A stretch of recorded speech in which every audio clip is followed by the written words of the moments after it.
welcome everybody to the DHC Sports Show. I'm back, relax, people. I'm here. Don't know this BS. Oh, Ed is not here. I'm here, guys. I'm here. Your host is here. Your favorite person, okay, is here. Yes, influencer. I was just going to say, obviously, we're talking off before we got started about that video, and obviously we'll jump into it. But you know how no one really notices, most people, oh, it's a bad game or whatever, Yeah. until something like this happens. And then all of a sudden, it's like, oh, this is, and then with like Classe and stuff, they're like, oh, now we see, like nobody noticed it at the time. But then as soon as this comes up, it's like, oh, okay. That's what I'm saying. Like, you know what I mean? Listen, we'll talk about it here in a second, guys. But welcome everybody to the DHC Sports Show. My name is Ed, also known as the Dad Hat. With me, I got two of my good friends. The other two decided they didn't want to show up today. Whatever, it's cool, no big deal. But we're gonna get right into it, guys. There's a lot going on today in the world of sports. I don't know if you guys ever been, I don't know if you've been living under a rock, but there's some major stuff going on in the world of NBA. We're going to get that in a second. But before we do that, this show is brought to you by All Four Baseball Company, guys. Make sure you guys go there. We've been talking about this every week. Dude is legit. He made the design and the uniform jersey design for the Sandlot baseball team here, Broken Bat Baseball Club here in Raleigh, North Carolina. He designed some cool stuff. The support local baseball, that's him. All right. So just make sure that you guys go ahead and support him. And because you guys are a fan of the show, use code Dad Hat. And you will get 50% off your full purchase. All right. If you use code Dad Hat, you get 50% off. Just leave the bottom ticket right there. Get yourself 50% off. Then, because you like, guys, listen, I have a brand new bottle and it's already full of stickers. You know what I mean? And these stickers, all of these right here, all of these, yeah, designed by him. Why? Because he has the sticker club. And on the sticker club, it's pretty cool because he talks about it and then he sends you this little card right here so that we can go and support the league. Hey, that's my team right there, Sandlot Baseball Club. All right. So if you use code DHC, you will get it for $3 a month instead of $6. So I wanted to make sure that you guys were aware of that. All right. Cool. All right. And guys, this show is also brought to you by Bet365 oh! and FanDuel.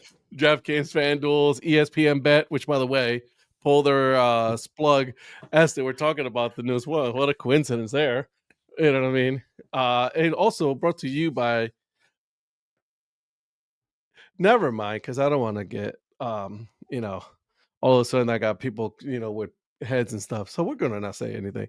Guys, let's go ahead and go around the room and let's talk about the hats that we're going to be wearing tonight. I'm going to start with you, Mr. Producer. What hat are you wearing? I know you're drinking water, so you don't have to say anything. What hat are you wearing?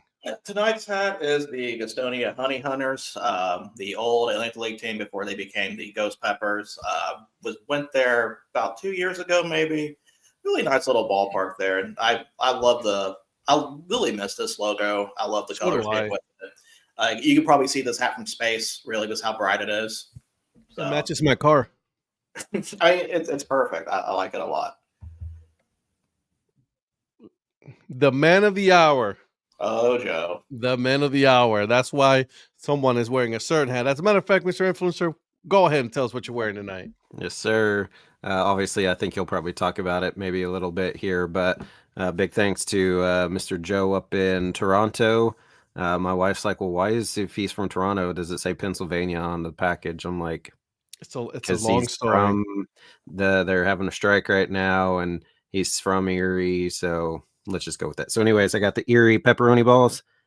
And as my brother said, and I'd agree with him, one of the best, if not the best, ballpark food that you can get is in Erie for the Seawolves, the pepperoni balls. So got the hat.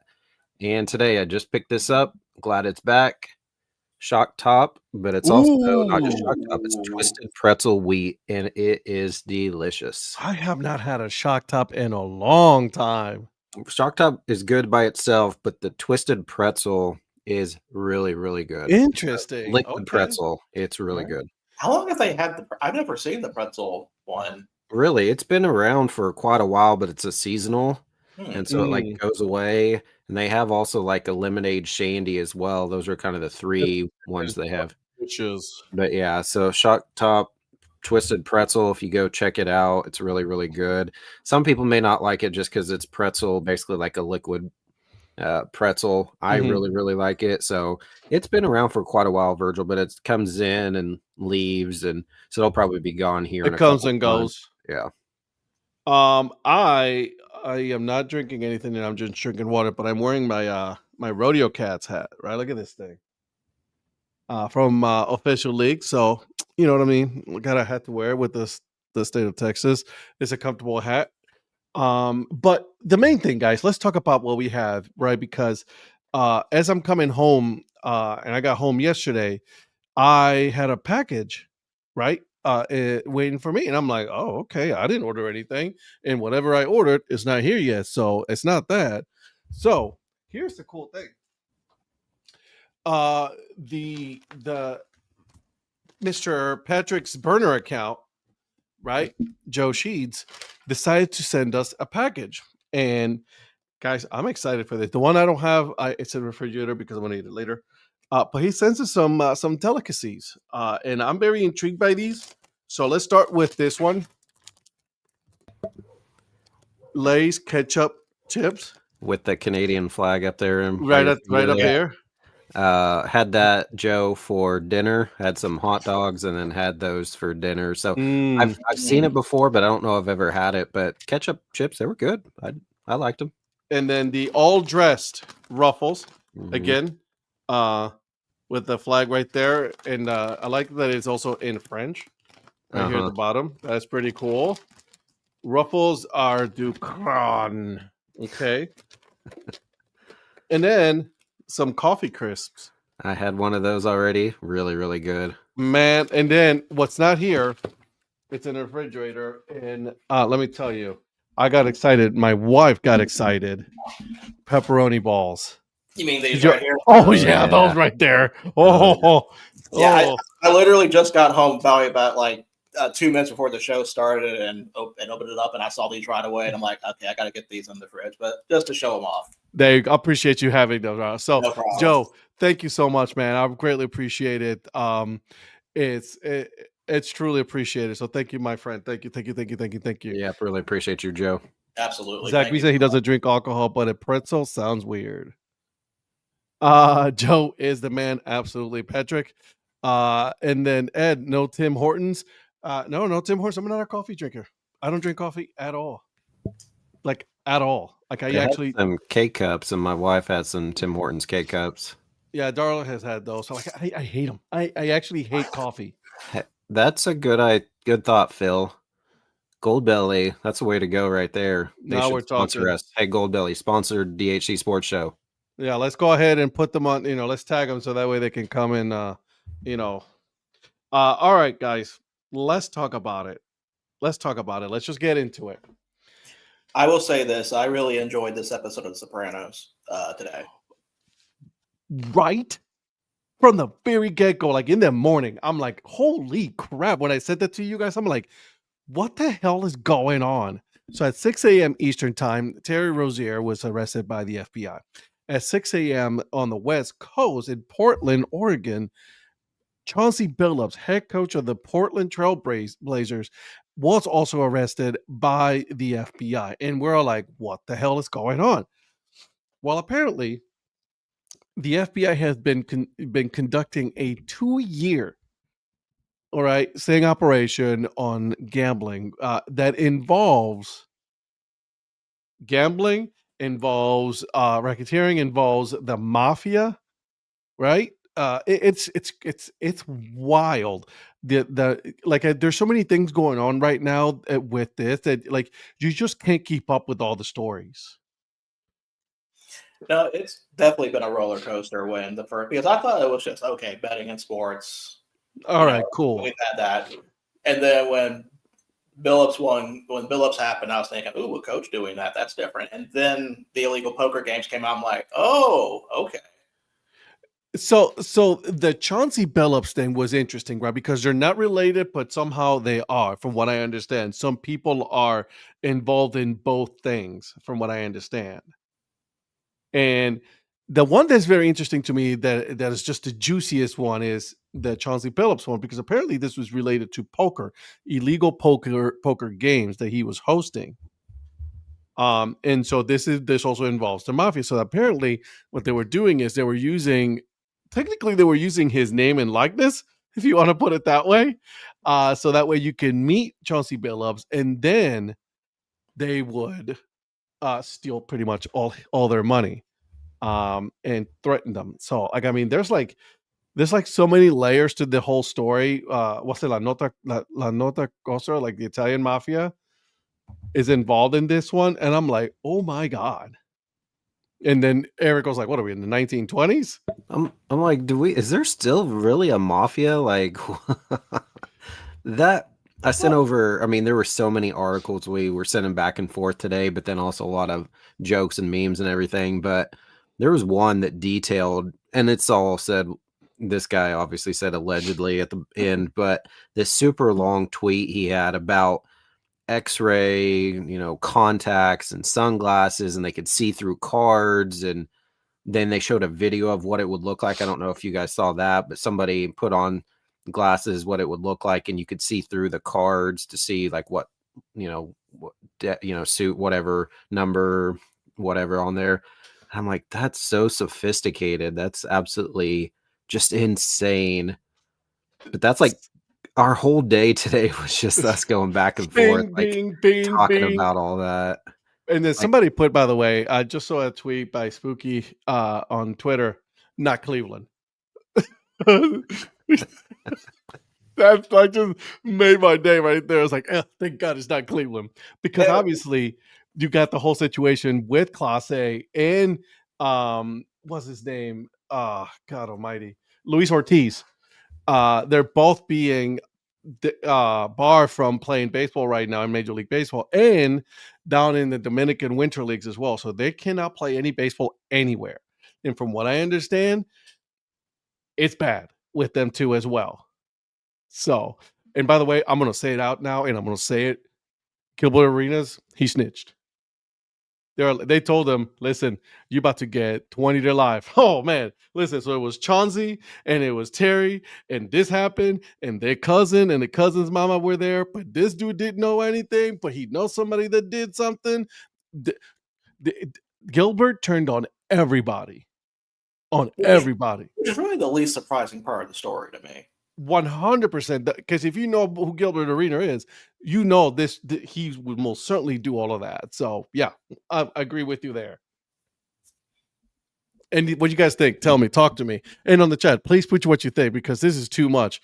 FBI busts a gambling operation. Shohei Ohtani conveniently leaves the country. my biggest takeaway is Ohtani clearly did it. Obviously, it wasn't Ohtani. Yeah, but the situation with it in general, I mean, the only reason why this even came out was probably because Arenas gave him the information they needed. Oh, so 100%. Yeah. It kind of makes me wonder what else is out there. Like what's not out there? Yeah, exactly. What's actually not out there yet with that? Because to have an operation like that exposed out in the public, there's going to be certain things. There's other threads that are probably going to fall from that. One of the notable things I was kind of curious about is how many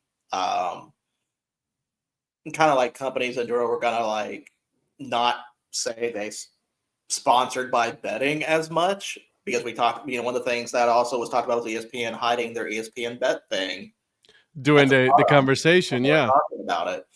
And really, it's like, that's kind of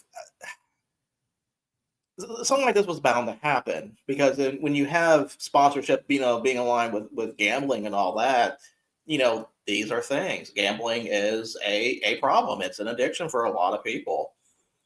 So, and it's you put one of the tweets that for us when we were talking on the threads about college players are now allowed to bet on sports. Yeah, the day before NCAA approved that, and it's like that. How could you have any worse timing now? I mean, talk about that's what we're talking about, right? And then we had this whole conversation on Tuesday about NIL with kids in Ohio. They're able to get sponsors, right? But this whole opens up all these whole bag of like, now you owe me here. Now you're gonna have to turn in some games or do some things, right? So like a lot of things are going on right now in the world of sports, and it's not good. The vast majority of it. And that's Virgil kind of obviously was talking about it, but when you said been for a couple years now, I'm like, why now? Like, how does that all of a sudden come about? But like, it sounds like Virgil, like he was saying, it's just because they got the information they needed.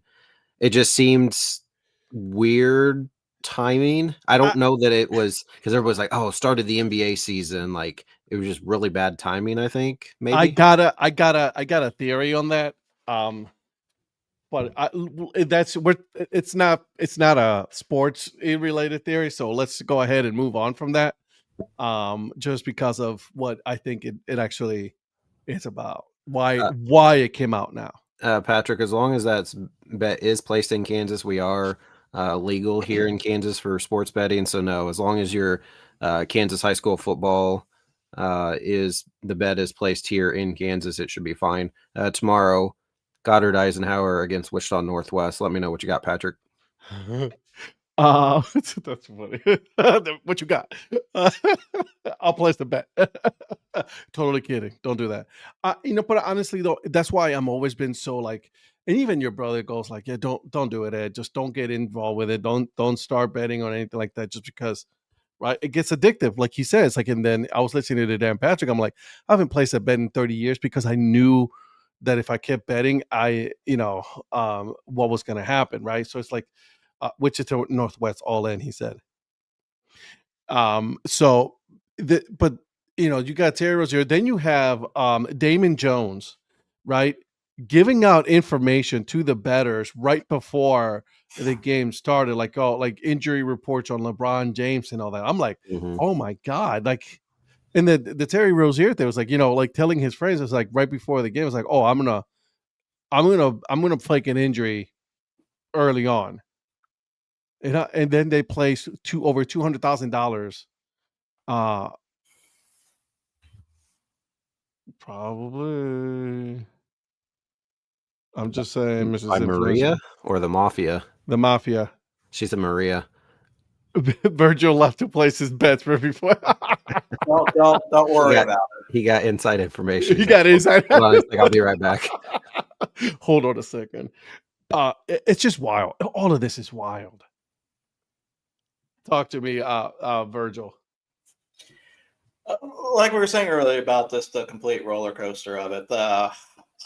You mentioned his name earlier. I forgot giving the LeBron information about Damon Jones about the injury status. Like, it's all insane to me. Like, I've never bet on sports. Like, any sort of gambling I've done is just scratchers for lottery, and that's pretty much it.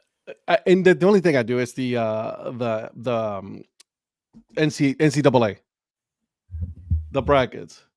Oh, the bracket, yeah. So it's just like, yeah.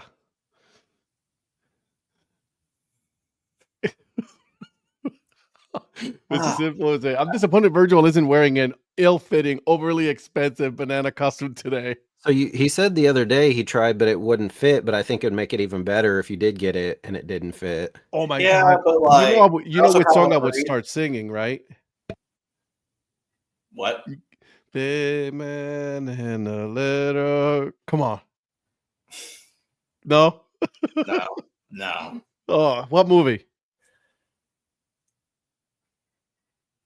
You guys think about it. I'm gonna let you think about it. Put it in the comments. It was Chris if you guys Farley, but I don't know. It was Chris Farley, yes. But what movie? Signs have a gambling problems. Signs, you have a gambling problem. Fitzville. Yeah. Again, it's interesting that Damon Jones giving out early information on betting and and I was just telling you this one, Eric, right before I got on. I was on Twitter just to read up on more things. So apparently, if this is true, this is very damning. If true, right? But this is from Windhorse, right? Apparently, the betting companies knew right away about Terry Rozier. Like they knew that same day. and they reported it to the NBA, and the NBA, man, Mrs. Influencer, on the money. They kind of like just like, no, nothing to see here, nothing to see here, and then they suspended. They pulled him. He didn't have an injury that year. They pulled him the whole year just to make it go away. And if that's true, that's bad. Does he get paid for not playing? I don't know. It's See, an injury.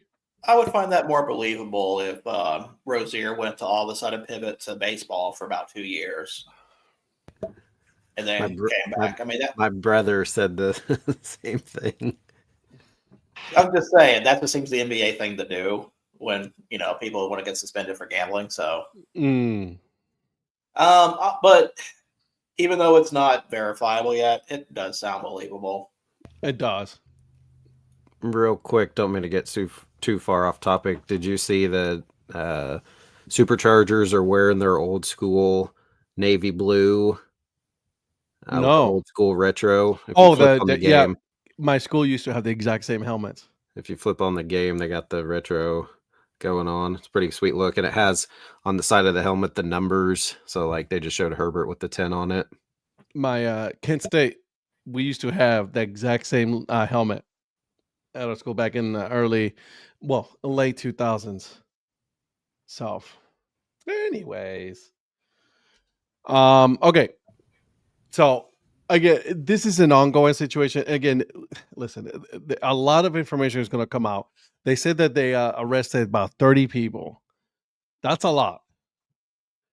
It's, by the way, it's La Cosa Nostra, the mafia, that's involved in all of this. So this is like, this is some like, I cannot get over the fact that like you're using contact lenses and you're using all these high tech gadgets to cheat the system. It is insanity. Like, what are we at, a James Bond movie?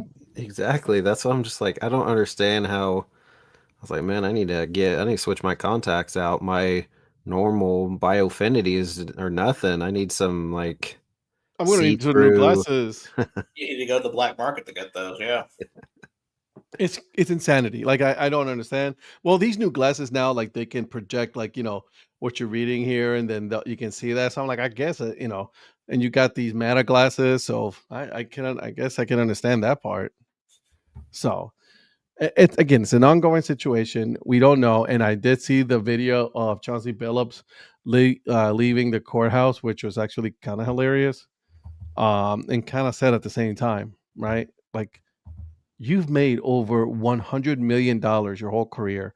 You're getting paid a little over $2 million to be the head coach of the basketball team, and you threw it all away because now you're not coming back from that. There's no way you're coming back from that. You're not coaching ever again. You're done. No. And so, as Donnie, he knows a guy. Setting odds on which DHC host is going shirtless. Virgil at minus 375. Yeah, only 375, man. Context to see through playing cards. What else can they see through? I didn't want to say that out loud, Joe, but kind of my same thoughts. Yeah. Yeah, it's gonna be interesting. God, what was the quarterback who was wearing those?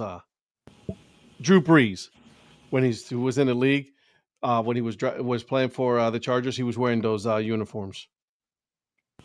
Yeah. About like see-through glasses or something. That's what I was thinking too. Sorry. I just saw the uniforms and automatically I had to get it out of my head. You like it with the numbers on there? Yeah, I kind of do, man. I dig it. I like it. Yeah, it's different because the before ones it only had just a bolt. I actually dig those colors. I'm not gonna lie, I actually dig them. I dig them a lot. Yeah, I like them.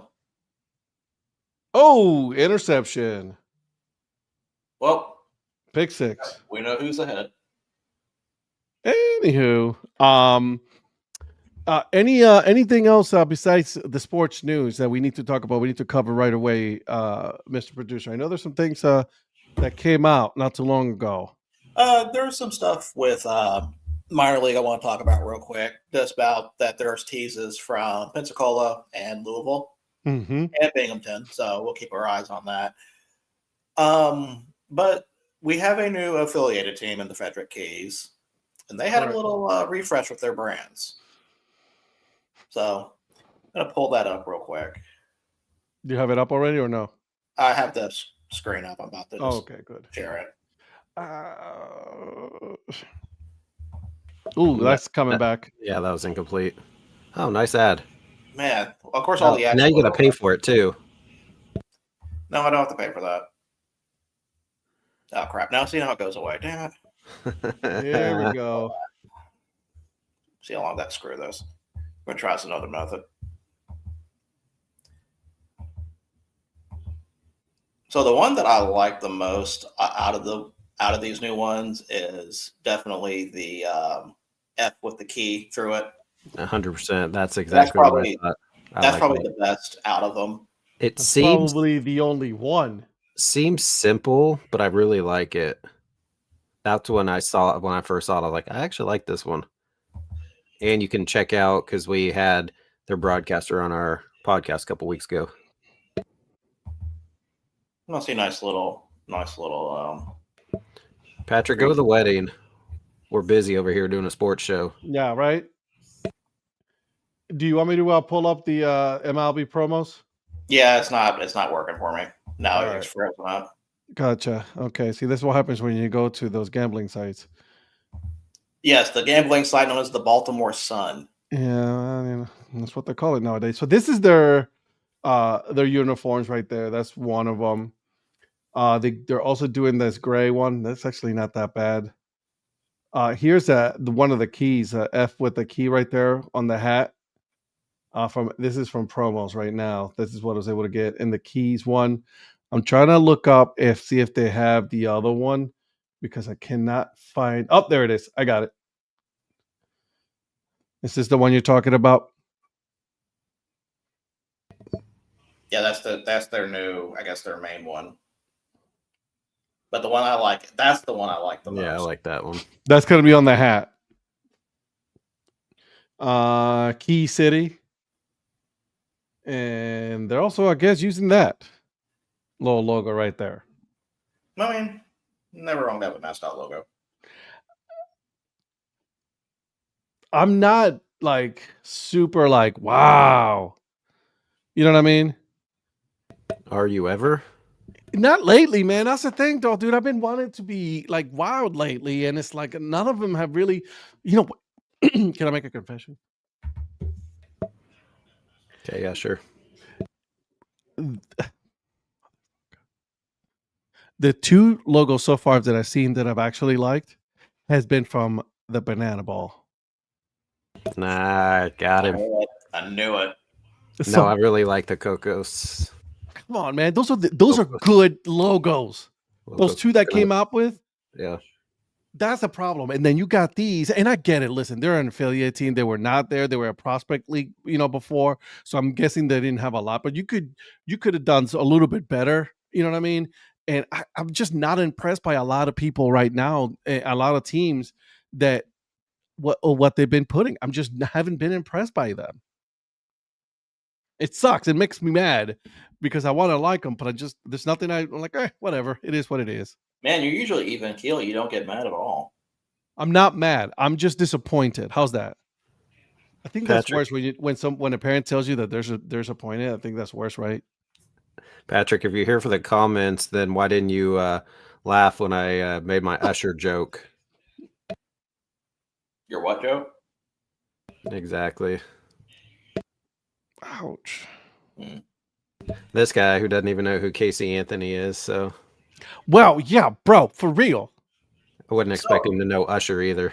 Okay, so I looked up who she was, and it's like that was a mistake. Why did you do that? It's like I don't know why I'm probably on a list now because I was gonna say, why would you do that?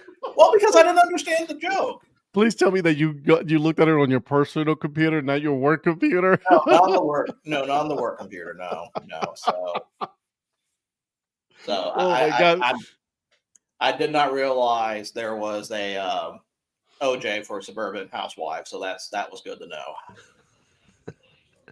Yeah.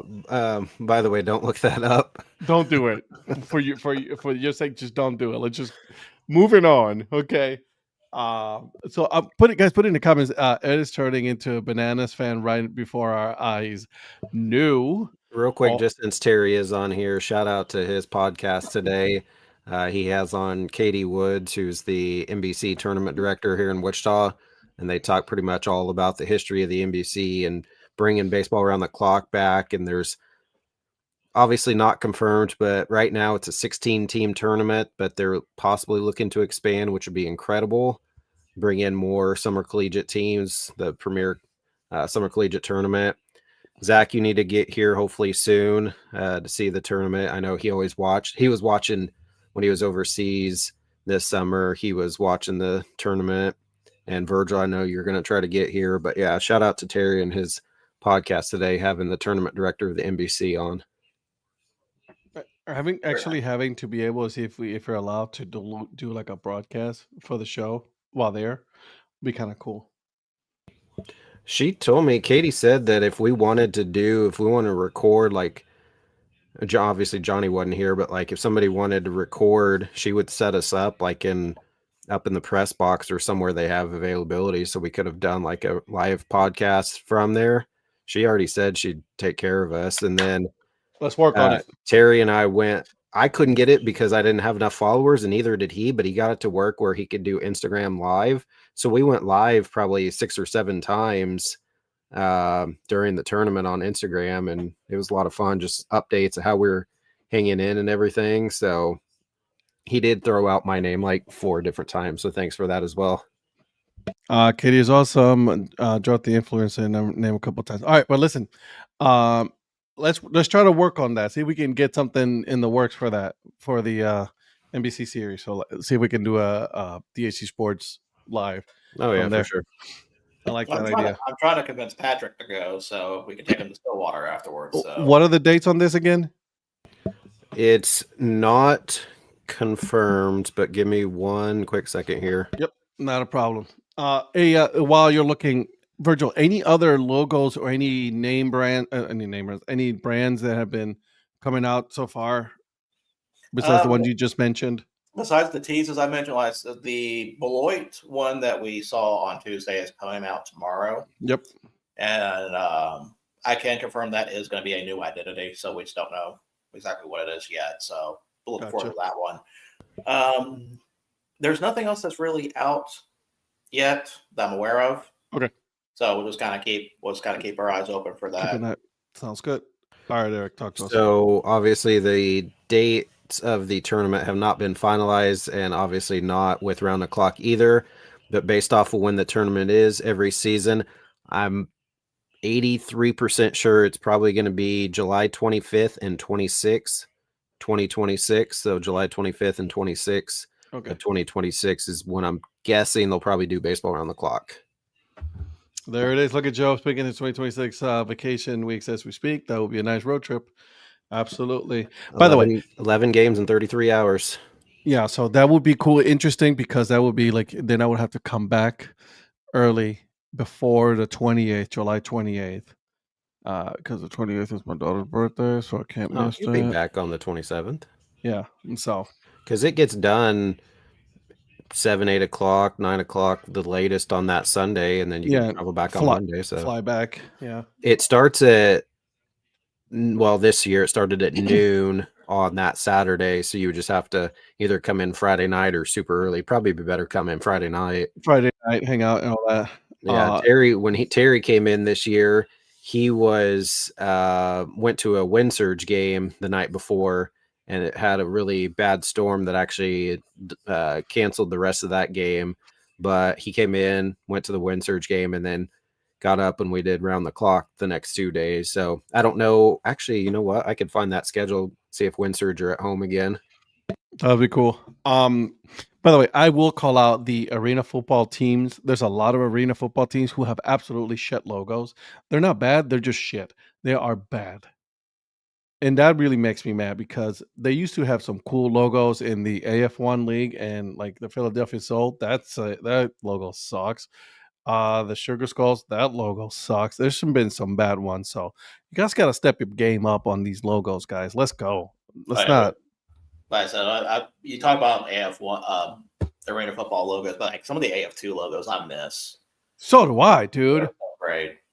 Like, I mean, I missed the actual League of Arena Football because it was such a good league, and now some of these ones that like we have, like Selena's, holy Jesus, that's a bad logo. So can confirm if it is that weekend of the 25th and 26th of July. The Wichita Wind Surge are at home. They play the Midland Rockhounds. So you could, if you're here Friday night by 7 p.m., you could go see the Wind Surge and the Rockhounds and then flip over to Wichita State X Stadium and putting that on my calendar check it out. Right now. Yep. So July 24th, 25th, 26th. I might check and see if Tulsa's playing too to make a nice little trip out of that. Tulsa? Yeah. When the week of or the week after? Probably week after. Okay, I'll find out. Give me just a second.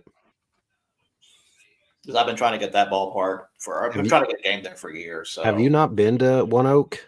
I went last year and I got a small little tour, but that was before the season, and they were actually setting up for a Tulsa FC game at the time. But no, I've not gone to a game at Tulsa. One Oak is a really, really good ballpark. They have a big Jackie Robinson mural out there. Yeah, I don't like the Tulsa Drillers as a whole. However, they have a really good ballpark, One Oak Field.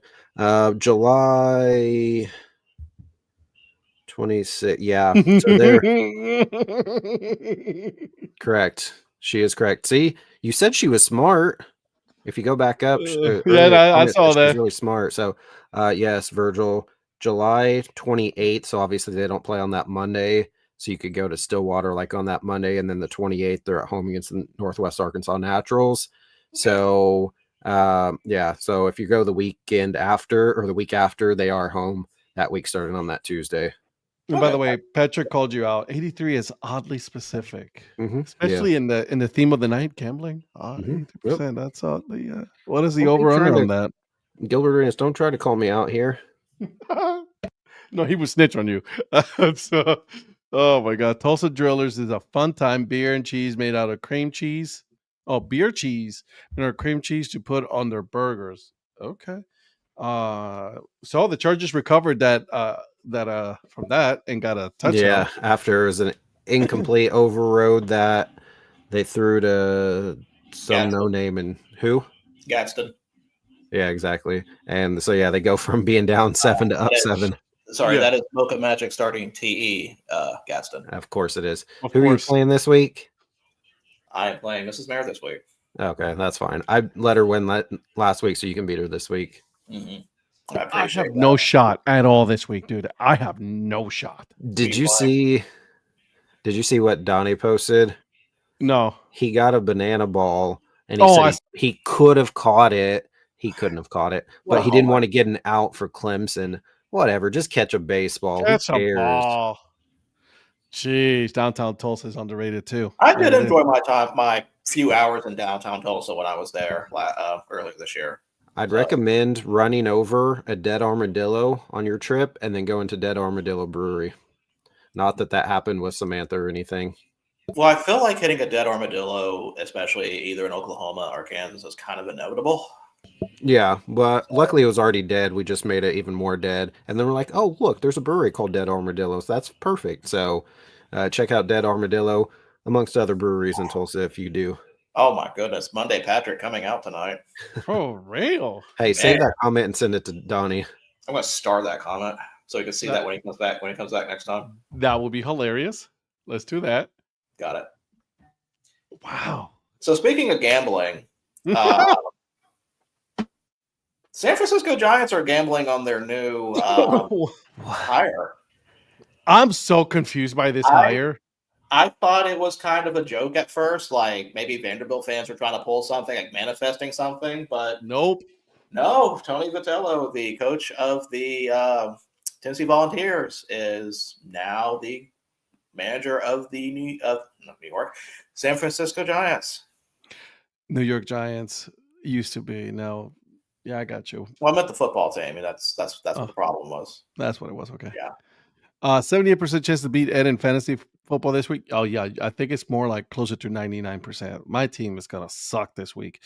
I have a lot of injuries and a lot of players on a bye. This dude's crying, and it's been one drive in the week 8, and he's already, I'm getting beat by Terry. Relax. It's been one drive. When will a betting scandal hit the NFL? Every week games are a little janky. Everything, all the bad stuff that happens is with the Kansas City Chiefs, and then that's throw it under the rug because they're America's team apparently. Well, Yeah. that's not a betting scandal. That's more of an occult issue. Ooh, that's a good one. That is good. I like that. Terry's kicking. You know what? I don't want to hear it. I don't want to hear it, Patrick. So, no, not gonna happen. All right, Mr. Producer, what else? So let's talk about the Giants manager. Like, what do you think of this? Like, because like I can't think of anybody that's jumped from college to the majors like that. And not only that, but he took a pay cut. Took a pay. Well, I mean that part don't surprise me because it's Tennessee, but yeah, I'm shocked by this. I hope for the sake that it works. I mean, if it works, then fantastic. It may see more of that, but this was one of those things that I kind of just shook my head like, I don't know what to think of this. What qualifies as works? You know what? That's a fair question. I guess being competitive. Sure. Because I was going to say, because surely World Series is obviously what everybody wants, but I would think would that be overachieving basically at that I point? would think World Series would be overachieving because they did not. They were, in the wild card hunt last year, but they didn't.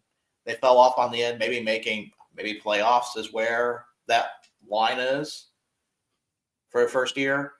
Making I don't know, wild cards probably. Patrick and I talked about that's just a beautiful setup for him though to go coach in San Francisco.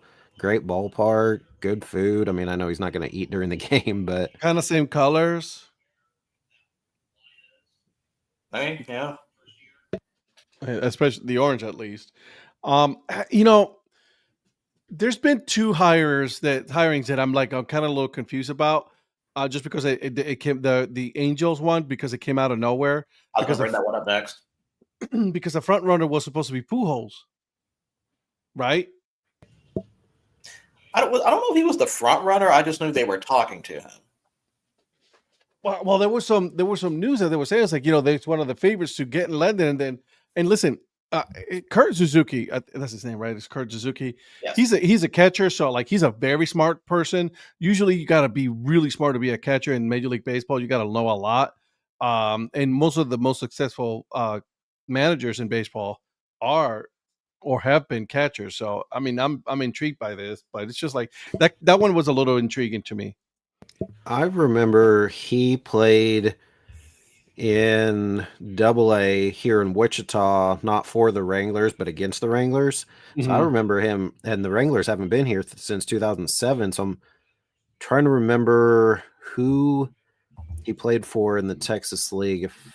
Virgil, if you could look that up. But I remember him being here in Wichita, and I'm like, he played for quite a few years. Mm-hmm. Does it say his minor league career? I may have to go to Baseball Reference for that. So give me 1 minute. It was just interesting. Those two hires, I've been very intrigued by this one, and I don't know what to make of it. I'll be honest with you, man. Carson Wentz is getting killed. Kurt Suzuki got 1 year because Angels GM Perry Manazin only has 1 year left on his deal. MLB will be locked out after 2026 anyway, so whatever. Joe and I were talking about that the other day. I'm like, well, if that ultimately does happen, there'll be a lot of summer collegiate and independent games for us in 2027. Yep. I'm intrigued by this just because it's going to be very interesting if there is one. I was trying to ask or think like, who else could you think that theoretically could go straight from college to pros. Now, obviously, that happens more in NFL. I was just going to say that happens a lot more in the NFL So than it does in outside of baseball. that, I mean, he makes, I guess, sense because he won a national title recently. His teams were always pretty good. Is there anybody else you can think of off the top of your head that would be somebody that would be worth going straight there like that from college to the pros?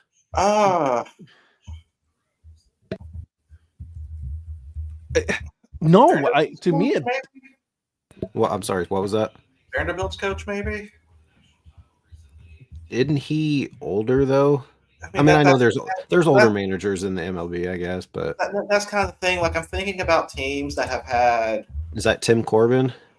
Yes, I'm thinking about teams that have had kind of success because he had consistent success. He had Rocker, he had Leiter. They won national championships. Yeah, I could see that. I guess.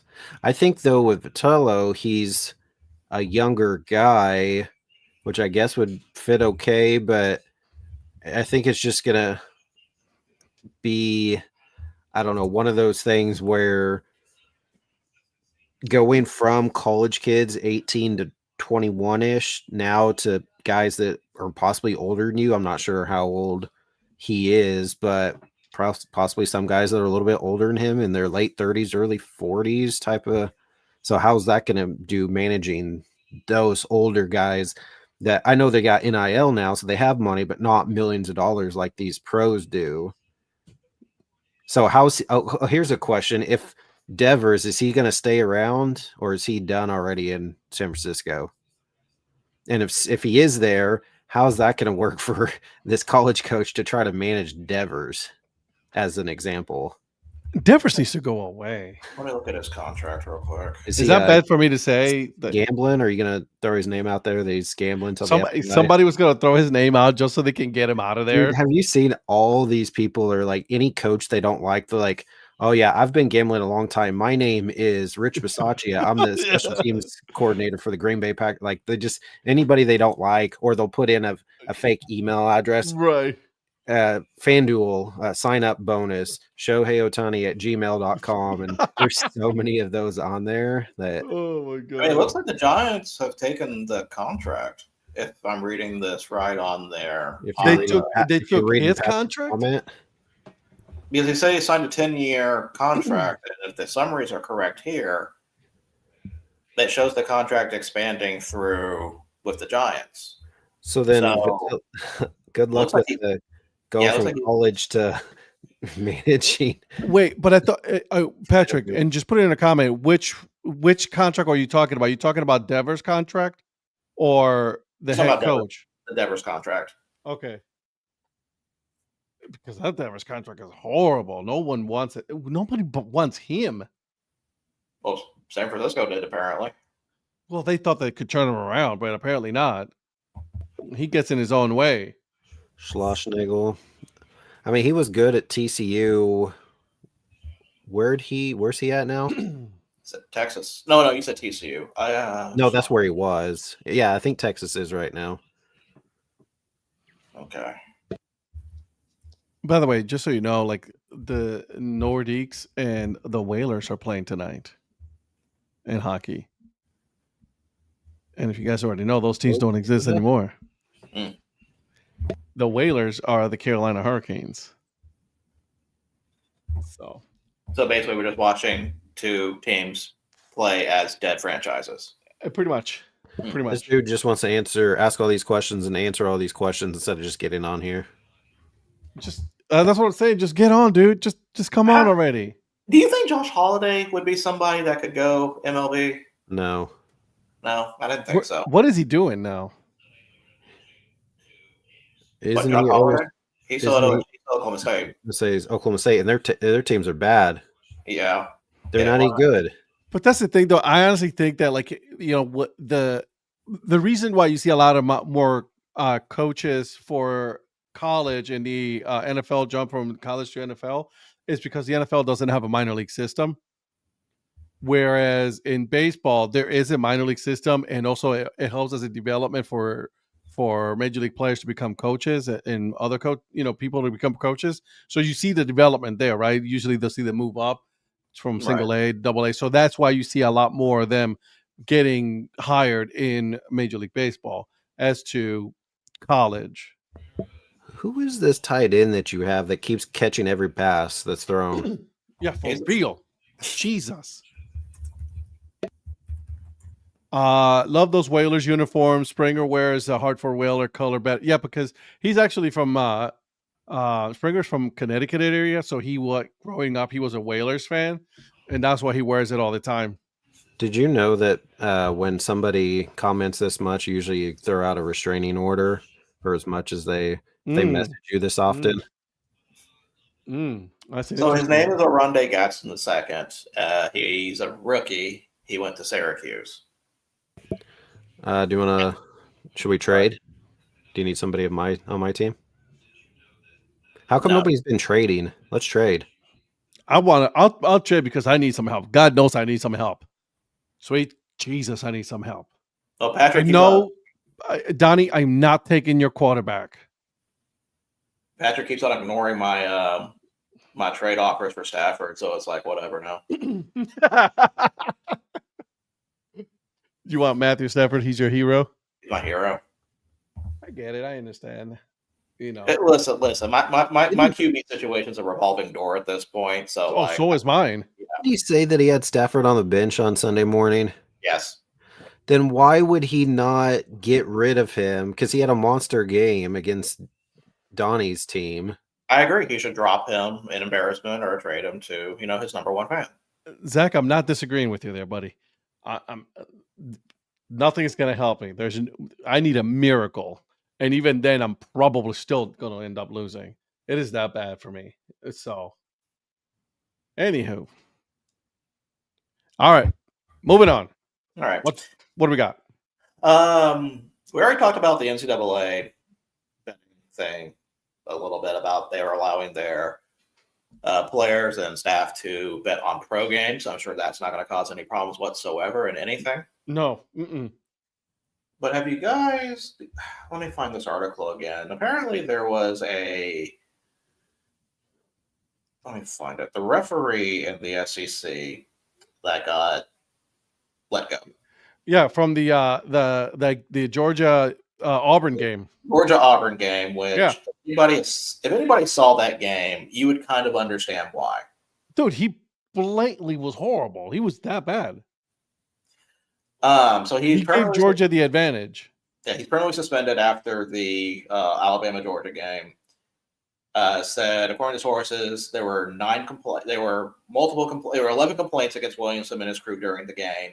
According to sources, 9 of those complaints were validated by conference officials. So that means really it was that bad. He's the same one who was the Ohio State, and I can't remember the other one. It was Ohio State, Clemson, I think. Yeah.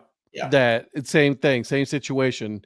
That he was giving the advantage to the ACC on that game. So the question that I have about that, he's involved in gambling. Yes. Well, I mean, obviously, but this seems to be every year we always talk about the state of officiating and whether it's college or baseball or whatever. Mm-hmm. What are you shaking your head about?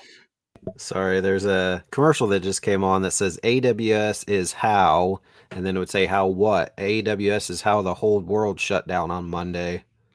Oh, true story. Sorry, it was just a terrible timing for them to put that commercial out there. Horrible. What can actually fix these issues? Are these issues actually fixable? The problem is the union is going to protect them. They're going to protect. Let me see. They're unionized. I thought college wasn't. It's bad. What it is. It's like because here's the thing though. Some of those people are ruining it for the rest because they're actually some good referees. They're very legit. They're like, very impartial. Like they're like boom, boom, boom, right down the middle. Some of them, like my guy right here, who had 11 complaints, 9 of them were, nope, he was on the wrong on that one. Like, come on, man. Like you're just he's barred from refereeing. You saw it, didn't you? Finally saw it, Eric? I just saw here. So Keep it together, Prophet. I know it's good that it goes to what we're talking about right now. That's the thing. Anytime somebody says the word bet, they're like, search them. And they're pulling up tweets from like 6 years ago. It's like Right. nothing even recent. It has nothing to do with anything, but they say the word bet and they're like, get him, get him. That's definitely pretty funny. Instant replay and video review ruin officiating. Changed my mind. No, because it ruined officiating because officiating was bad, and then you could get away with making certain calls where now the players and the coaches were like, "No, dude, you better come on now. Let's go ahead and review that real quick." I mean, Yeah, I'm not going to say it ruined officiating because it's holding them accountable. I can probably think of some Missouri fans that are still, if you mention the fifth down, they will probably go catatonic. Yeah. So, I mean, like things like that have happened. I remember a game in Cleveland where the defensive end took his helmet off after the play happened, and then all of a sudden, nope, penalty. We got and gave the win to Indy, the Colts. Not when he took it off and then swung it at a guy. Oh no, not that's that a different. That one time? he did. That's a different one. That's a different one. That's a different one. Yeah, that one. That one was warranted. Well, so you're kind of asking about like football and stuff, how you can change with baseball. I mean, the way the game's played, there's ways for like the automatic, and they still have replay and stuff, but I don't know how you could do, I mean, robot umps for baseball or whatever. You have somebody standing back there, but then they get the call in their ear and then they make the call, whatever. I don't know how you would do that in football. I'll say this, and it's not perfect. And Virgil, let me know what you think about this one. It's not perfect, the system, but VAR. I actually don't mind VAR. Why don't VAR actually makes more sense in those sports because with soccer, it's a running clock. Mm-hmm. So I mean, I'm not against that. Why? Yeah. Why don't they do? Because I mean, you got soccer, you got tennis that has those. Clearly, the answer to that is because it's European, and when it's European, that means it's un-American. Got it. Yeah, you're kind of late on that one, buddy. Vidal touchdown. That's what I'm saying. Because it would be a perfect system to be tried here. Because it's, you know what I mean. I think, and again, I think you're right though. It's a European. I just had a button that said "Go Live," so yeah, I wasn't live apparently. Oh, okay. Hey, he scored though. Yeah, I was like, wait a minute, I'm on a Wingstop commercial right now. What are you talking about? Oh, and guess whose fantasy team Mr. Vidal is on? The one who was complaining about losing. I'm getting beat so bad after the first drive. Yeah, well, can't fall for that. By the way, this is way off topic, but if I don't say it, I'm going to forget it. So, on Tuesday night after we're done, right, and I get up, go to bed, and go upstairs, and she was like, my wife goes like, were you guys seriously talking for 3 hours? I'm like, well, yeah. She's like, what do you guys talk about for 3 hours? I'm like, sports. So mostly with me being shirtless. So that was my significant other says, so you moved it up an hour earlier, so you'd be done an hour earlier, but you still go that same extra hour. And then when I try to get in bed with her, she's like, I'm going to sleep. So we can blame the 3 hours on her just going straight to sleep. Oh, no, I was not. I was under the impression we moved it up an hour because if we were continuing the way we were going, this was going to end on a Friday. Yeah, we always end up like what, the Tuesday show? Yeah, yeah, exactly. That's the thing. Yeah, we will always find something to talk about for 3 hours. We're already an hour in. And we haven't even started talking about our picks. The other night is because Big commented on there about how often we see each other. So that led into 20, 30 minutes about traveling and where CBM might be next year. And so we just get off on different things. And we're an hour in now. We haven't made college picks. And then after that hour, then we have NFL picks for another hour. So I know, right? Although there's two less of us, so that might go a little quicker tonight. And I do not have one person's picks. Well, that's on them. Sorry, you lose. So, as is tradition, I'm going to be picking for Donnie. Wow, there it is. My son, we do family picks. He did not put in his picks last week, and so he finished last. And I told him tonight, put in your picks, because I'm sure he probably forgot again. So Whoopsie. Do you guys use a like a app system or something? ESPN has fantasy games. So where we do like fantasy football, they also have fantasy. So it gives all the games. You just go and pick the games, and it keeps it track for you. Yeah, that's what I said. We should try to do that. Virgil he's a spreadsheet guy. He likes to do everything manually. I got you. And plus, it's easy. I mean, other than you have to remember to make your picks, but that's why when we go through this here later, I'm just going to pull up my picks go through them.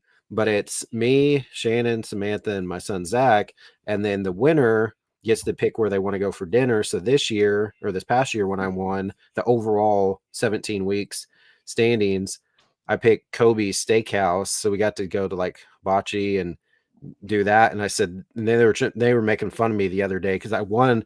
Samantha and I tied this past week, but we do the tiebreaker, but it's usually like the Monday night overall points. And I was one off on the overall points for the Monday night game. Yeah. So I won based off of the tiebreaker. And I was like, nobody said anything in the chat. So I said, congratulations. Good job, Eric. So then my son typed into Chat GPT, like, make it sarcastic, sound like good job, Dad, or whatever, and sent this long, like, pretend like fake congratulations or whatever. I'm like, fine, just for that, I'm going even more expensive than Kobe's for when I win this year. Oh, there it is. And then Zach, of course, is like, I don't care. I don't have to pay for it. I'm just a little kid. I don't have to worry about paying. You should make him pay for it one way or another. He's like, no, you're going to be paying for your meal, Zachary. He's like, okay, I better make my picks then. I better start, man. So we need to address this real quick. So at first, my job was not to organize. My job was to make sure these guys were never wrong. But the real reason why Ed brought me on here was to help with the women demographic because he was severely lacking in that. I almost just spit out my Twisted Pretzel shock top there, right onto my keyboard and computer. Do you know how hard it is to say that with a straight face, by the way? Like, I'm struggling with that. Ed, are you okay? No, I'm not okay. Is this the first time you made Ed cry? I think this is the first time I've never gotten him this bad. Patrick and Donnie on here, and Ed's crying. Put it in the chat. The woman demographic. It's hot in here, guys. Oh my God. Not that you have like a zip up. Yeah, right. Hot dog. That was good. Virgil. So with saying that, got to take over the reins for a minute. Let's go ahead and drop into college picks, and we'll give our analysis on the games that we're picking because we got quite a few really good matchups here to go through. And we have a record total of, let me see, how many games? 5 spread games in this batch. 5 of it in the college? In the college. So let me get Patrick's list up here just so I know I have it. Patrick actually sent his picks in. Patrick sent his picks in. Ed. I saw that one.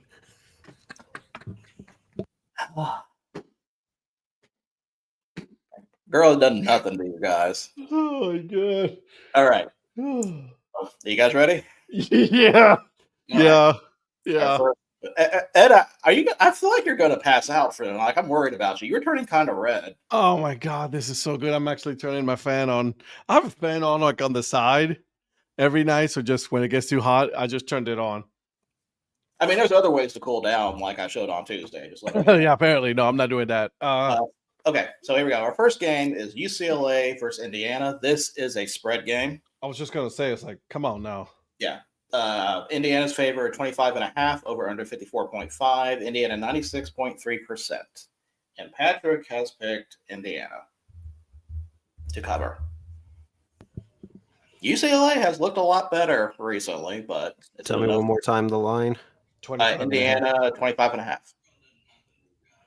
That's really high because they have been playing well. Oh, goodness. I think Indiana should win this game. However, I think UCLA will cover. Okay. Ed. Give me Indiana. The way they've been playing, man, they've been playing lights out. Like, I mean, I was just looking at their scores, right? You got Kansas, they scored 56, 73 against Indiana State, 63 against Illinois. And then it kind of slowed down a little bit. Iowa, that was a close one. Oregon, they scored 30 on Oregon.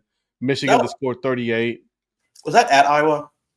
That was at Iowa, right? At Iowa, yeah. That one I would expect to be that close. Yeah, exactly.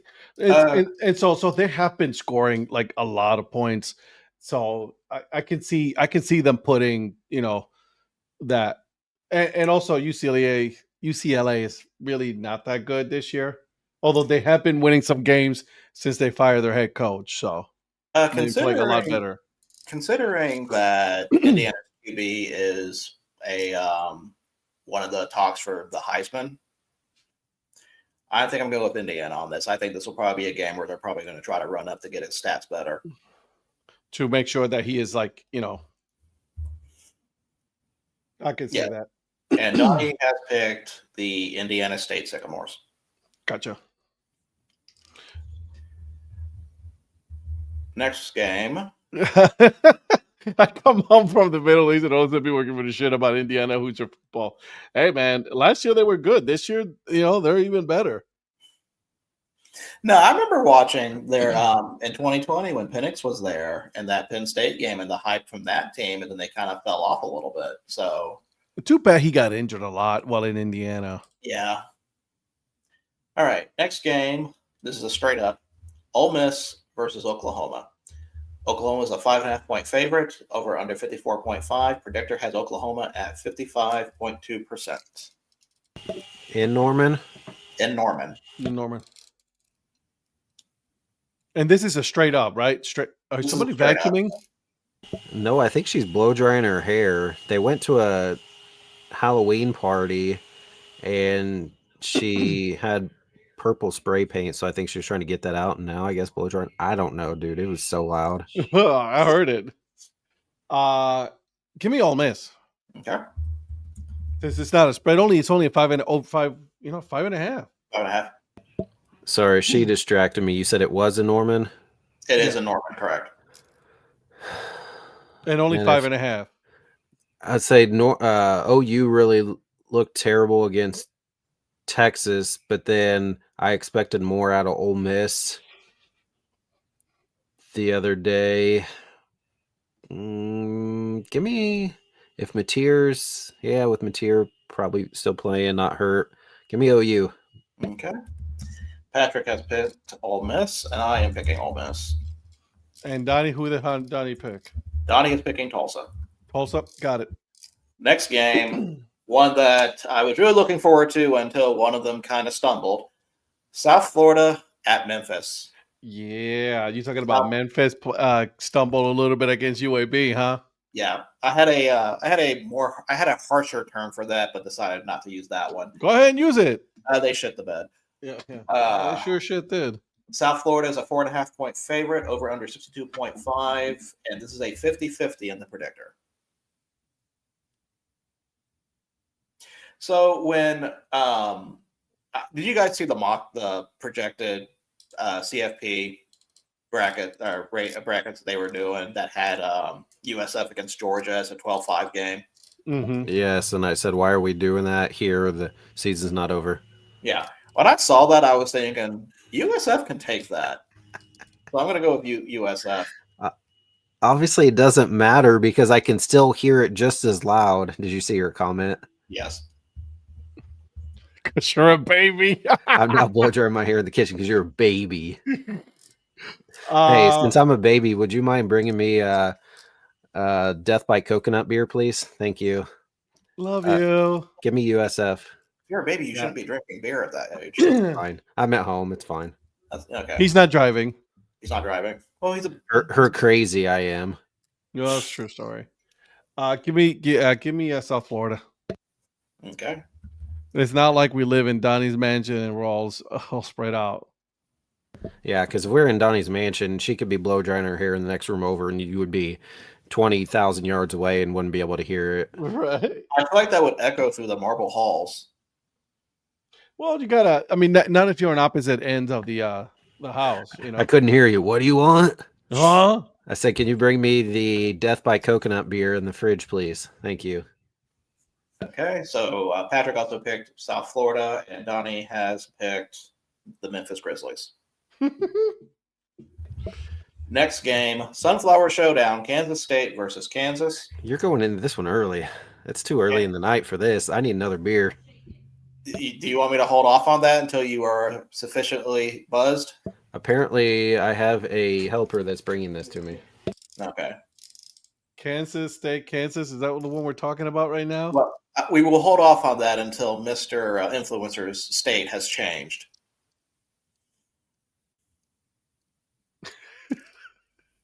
His kid is in the background. That might.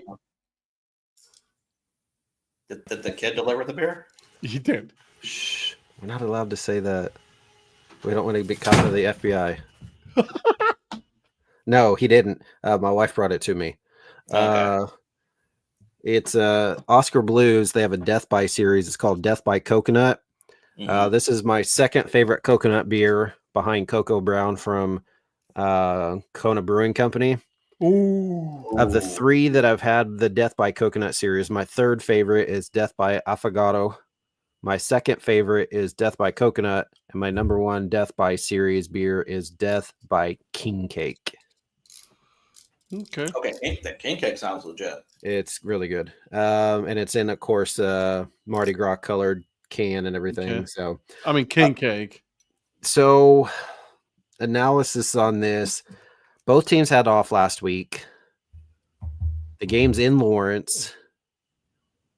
What I'm afraid of, K-State seems to be getting better, whatever that means. They beat a decent TCU team. KU got blown out by Texas Tech. If this would have been played 3 weeks ago, 4 weeks ago, I would have been all in on KU. This scares me. Do what now? If they played 3 weeks ago, it may have been a spread game. Right. What concerns me about this is I wouldn't say they're going in opposite directions, but it's kind of heading that way. If KU wins, K-State's had a bad season, whatever. If KU loses, it's their 17th in a row, and it's just another yearly loss. They've lost, I think, 16 straight to K-State, so it's just like another loss. By the way, a referee just got knocked out, on the game, so we might want to take him out just because he might start making some better calls. I was trolling Samantha earlier, so I kind of feel bad, and I don't know if I need to go for her sake. We're heading out to Dodge City this weekend, and I'll be watching the game, listening to it as we're heading out there because it's while we're driving out to Dodge City. This should be an easy pick for me. I just don't like the directions we're going. They're getting better. KU's not getting as good as. The only thing that I think is better is that they're at home and they've had a bye week. Give me KU.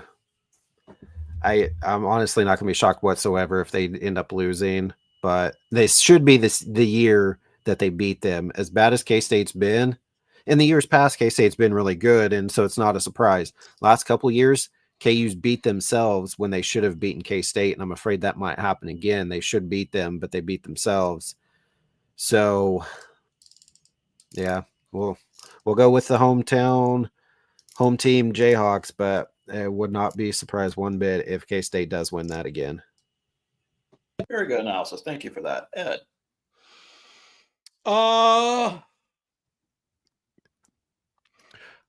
Give me the Jayhawks.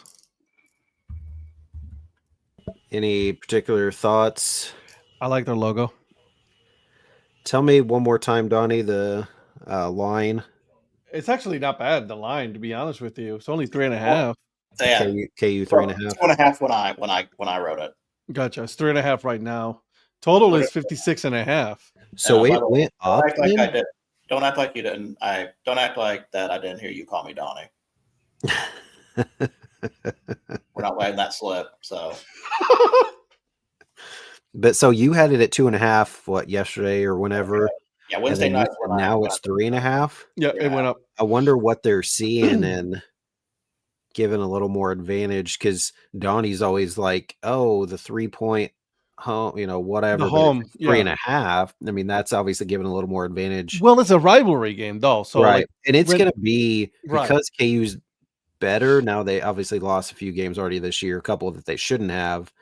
They're 4-3, I think. Mhm. This game's probably sold out. I haven't heard officially, but I'm gonna assume it's gonna be sold out. Brand new stadium, playing K-State for the first time in their new stadium. And that's the biggest thing is K-State, KU fans go back and forth about, oh, you can't sell out your stadium, blah, blah, blah. You're terrible. So I think the booth is gonna be rocking for sure. So I can't wait to watch that game for sure. I wish That's I it. could go, but I got a baseball we got to go to. And that's the whole thing though. Like it's a rivalry game. So whenever there's a rivalry game, you gotta take he missed that one. You gotta take out all the spreads out of it and all that stuff because you never know in a rivalry game which way it's gonna go. Like they're Well, so take a amped look up. at Texas OU. There's no reason OU should have lost, and they lost bad to Texas, but it was a rivalry game. Last year, Michigan, Ohio State. Yeah, I yeah, mean, for sure. and look at Oklahoma State, Oklahoma. Either Oklahoma wins by a lot or they win by a little. Did Dicker, the kicker, just miss? Yeah. That hook, that had a nasty hook I on it. have him on my team. Come on, Dicker. That took a nasty curve, dude. You should Yeah. have seen that. I thought it was going to be good, and then it just like no. It's just like whoa. So Thanks for I'm very missing. intrigued by this because again, it's a rivalry. If it wasn't anything else, I would have been like, it's all right. It's no big deal. It's just another college game. But because it is rivalry, I'm not surprised on the 3.5 and 56.5. Yeah, I can see that. I can see that. I can see the over on that actually. Oh yeah, that's for sure. That's for sure gonna go over. Those games between them hardly ever are the under. Exactly. So there you go. Okay, I'm picking Kansas State. You guys already know why. No, tell me what. No, we don't. Actually, matter of fact, I would like to know. She just sent a polo. I need to see what she says. No, really, with what Eric talking about the trajectories, I actually think Kansas State is on the rise right now. I think they're kind of looking back what I think people were expecting for this year. Avery Johnson still kind of, I don't know. They still have some problems on offense, I would think, but I don't know. I that TCU game kind of showed me I think Kansas State's probably going to be a little better than what people expect. My one thing is, like, do you want this is Kansas' new stadium we're talking about, right? The Jayhawk. Do you want that first rivalry game to go the other way? You know what I mean? Like, do you want them to win their first game in your brand new stadium? Like, you know what I'm saying? Like, I think those kind of things, I know it shouldn't matter. And in the grand scheme of things, it doesn't.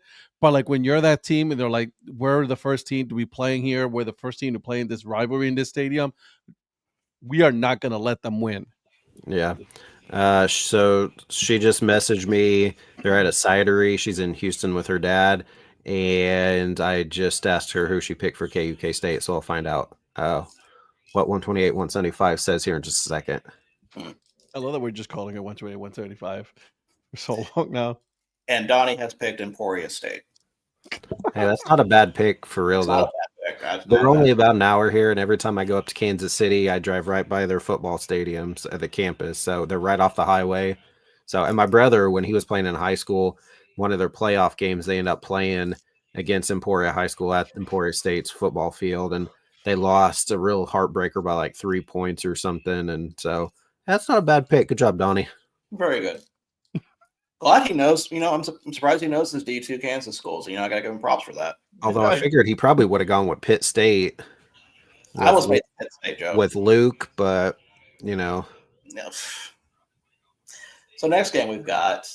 This is a MAC game. with a straight up pick. Bowling Green at Kent State. Bowling Green is a 7.5-point favorite over under 47. You told me that Kent State was favored on this one. I did not tell you Kent State was favored. Yes, you did. No, I did not. Early in the week, you said, we're going to pick it because Kent State is going to be favored in this game. No, what I said was that it wasn't going to be a double-digit spread. I did not say Kent State was favored in this game. You lied to me. You lied to me. I did not. I will pull the tapes. I got to go Kent State, and it's at Dick Stadium. It's where? Dick Stadium. DIX. Yes. That's why I don't like saying where they're playing, just because of the name. But yes, they're playing in Kent. I mean, there's a fort in New Jersey called Fort Dix. I mean, what's wrong with that? Can you please stop doing talk to text? You can't. Nobody understands what you're saying. Just type it. Use your fingers and type. No, I got what you got. What she's your tennis racket or your the hate racket. The hate bracket. There's no bracket. Hey, are you racketeering? Mrs. Influencer, don't you listen to him, okay? Do you, boo? Because I do talk to Tex a lot now. She responded. Do you want to hear what she says? Yeah. Okay, hold on. Let me pull it up. I will talk to Eric. Have you met me? I'm picking K-State, but I'm fully accepting whatever outcome. I don't think if KU looks like they did their last game. So if you didn't hear that, she said, Eric, you've met me before. Do you know who I am? I'm picking K-State. However, I fully accept that if they don't. But then she said KU looked really bad their last game. Wentz is wincing with his arm. Yeah, I saw that. So JJ McCarthy. Oh, no. Who's their third string? That's a good question. He does not look like he is enjoying himself. Ouch. Yeah, give me the golden flashes, baby. Ooh, I have not seen that name in a long time. Max Brosmer. Come again? From Minnesota. That's the backup for Wentz. Max Brosmer? Brosmer. Who the hell is Brex Brosmer? He was the quarterback for Minnesota. Gophers. Oh, okay. And he's still in Minnesota? Still in Minnesota. So, Eric, Kent State versus Bowling Green. Sorry, Ed, Bowling Green. Yeah, no, that's okay. I'm not mad about that one. Patrick Pitt, Bowling Green. I go back to that Buffalo game, and Buffalo's a better team than Bowling Green. I'm going to go Kent State on this. At least somebody's coming down the road with me. We're going down that sinking ship together, buddy. Well, and Donnie is picking Kentucky State Thoroughbreds. I like it. Give him Mount Union. Actually, give him Mount Union. I don't know. I think Mount Union can probably put up a good fight. Probably. So. Actually, you know what? You're right. Never mind. All right. Next game we have Auburn at Arkansas. Arkansas is a 2.5-point favorite over under 56.5, and this is a 50-50. I am going to go ahead and pick Auburn in this. Same here. After Ash, what we now know about the refereeing with what happened with that game in Georgia and how they were playing and how close this game was, give me Auburn. Arkansas is going to be looking for a new head coach. Patrick has also picked Auburn. So, Eric? Yeah, I'm not sure why that line is as such. I mean, Arkansas can still score. Like, they've been, besides the Notre Dame game, they've been within 3 points of 3 ranked teams. Mm-hmm. But, yeah, go ahead and give me Auburn. Okay. And Donnie has picked the University of Auburn at Montgomery. That is a real school, so yes. No, I know. Well, Eric kind of looked at me like I was high, which I think is normal. Next game. I was going to say. Missouri versus Vanderbilt. Yeah, what's different about that, Virgil? Don't worry about that. Vanderbilt's a 2.5-point favorite over under 51.5. Vanderbilt 55.1%. This is Missouri's second road game of the season. Oh, they decided to get out on the bus for once. Tried to leave the confines of Columbia. Yeah, what smells? Vanderbilt. Hate Mizzou. They've actually been playing some good games, Missouri. Granted, they're at home, but like they almost came back against Alabama, and they only lost 27-24. Having said that,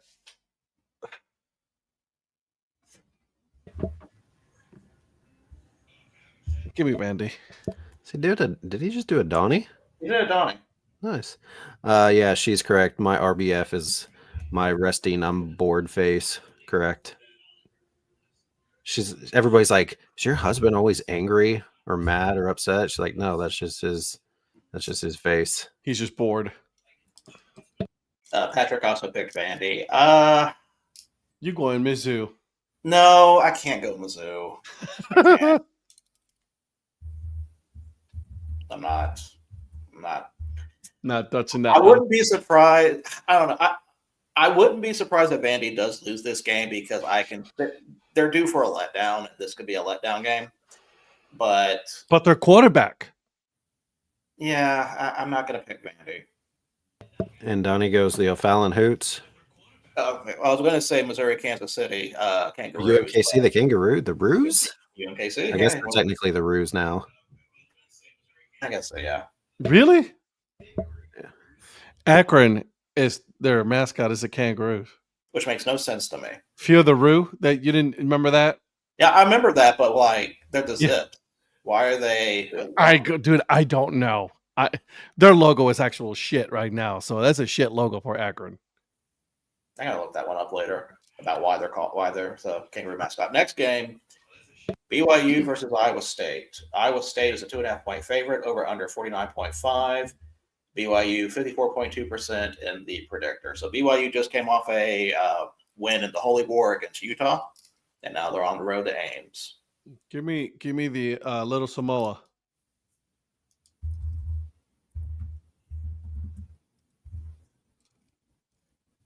I don't even have to think about who that one is. I already know. Oh, I know you knew.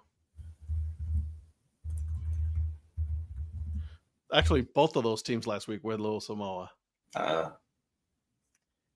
It's always those Utah teams, right?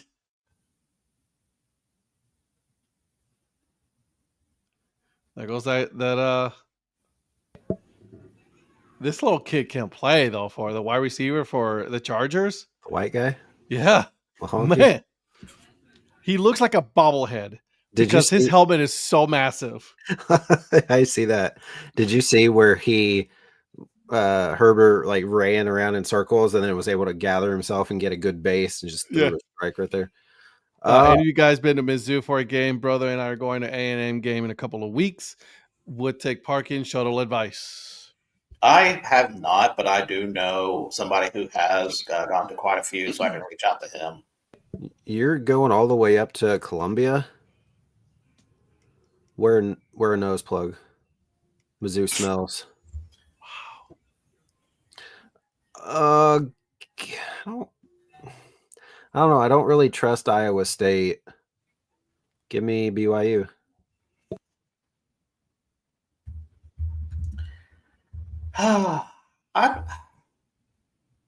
Isn't their head coach being considered for the? He can every time there's a job opening, he's considered for almost all of them. I was just gonna say because like he's gonna be considered for the Penn State job. I don't think Iowa State is as bad as their record is. I think they just had the Cincinnati game. I think people just slept on how good Cincinnati really was. I'm going to go Iowa State. I don't hate it, man. We know who's winning picks this week. And Donnie has picked Weber State. I love these or BYU Idaho. Or BYU Hawaii. Any of them. Next game, Illinois versus Washington. Washington is a 4.5-point favorite over under 54.5, and Washington 61.5%. The only reason why Washington has a spread is because they're at home. I mean, that's, and are we going to put any stock on the, Illinois is traveling West Coast, are we going to we want to talk about that one? No. Okay, cool. Old school Big Ten, new school Big Ten, huh?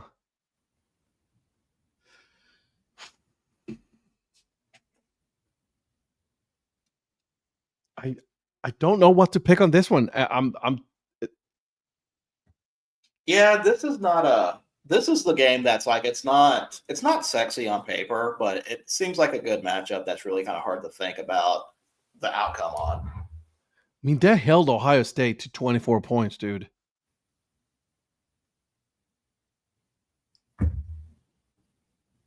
And they said they did not look bad at Michigan.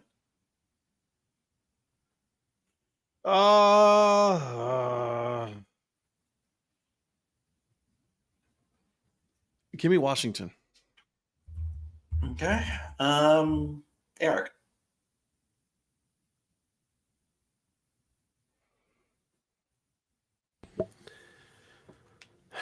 Yeah, this one.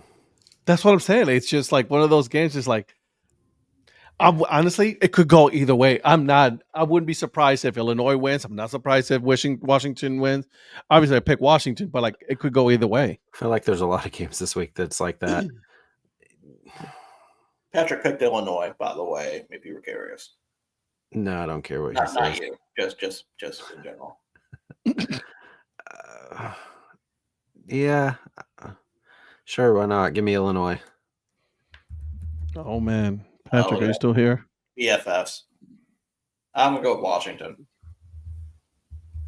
Whoa, I just now saw this comment 5 minutes later. What's that mean? That's rude. Is she wrong? Yes. You're kind of asshole face? Yeah. Is it not kinda? No. It's full blown. Wow. I call her beautiful and everything, and then she says this about me? Well, I mean, beautiful and asshole are not mutually exclusive. You know that. Wow.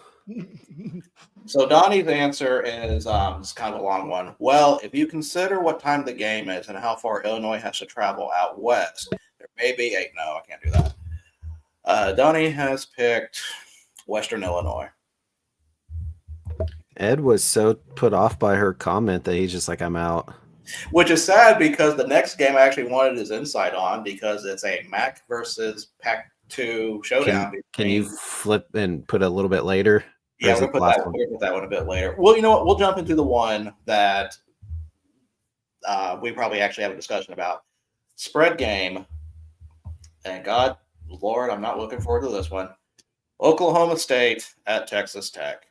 Texas Tech is a 38.5-point favorite over under 56.5. Is that right? Yeah. And Texas Tech, 98.4%. So Patrick has picked Texas Tech to cover. I have some thoughts on this game. And not just we're going to get killed because that's going to be happening. Their offense, the team's getting better. It is because the way they played Cincinnati, who had probably one of the better defenses in the Big 12 with the Russian defense, Oklahoma State ran all over them. They just couldn't pass in the end. Zane Flores is supposed to come back, but I would not put him at his first game at Lubbock. I think that's going to be a disaster. Oh, my God. Honky, look at that catch. Jesus. I'll take it. I have him on my fantasy team. Actually, two of them, I think. Golly. What a catch. Bobblehead. So, Ed, I don't know if you heard. It's a spread game. What are you eating? Oklahoma State versus Texas Tech. It's Texas good, Tech dude. Oklahoma State. Sorry, no. Oklahoma State, Texas Tech. Texas Tech is a 38.5-point favorite. And the question is, will Oklahoma State cover the 38.5 spread? No. So I think he takes Texas Tech. That was obvious. Eric. That seems so high.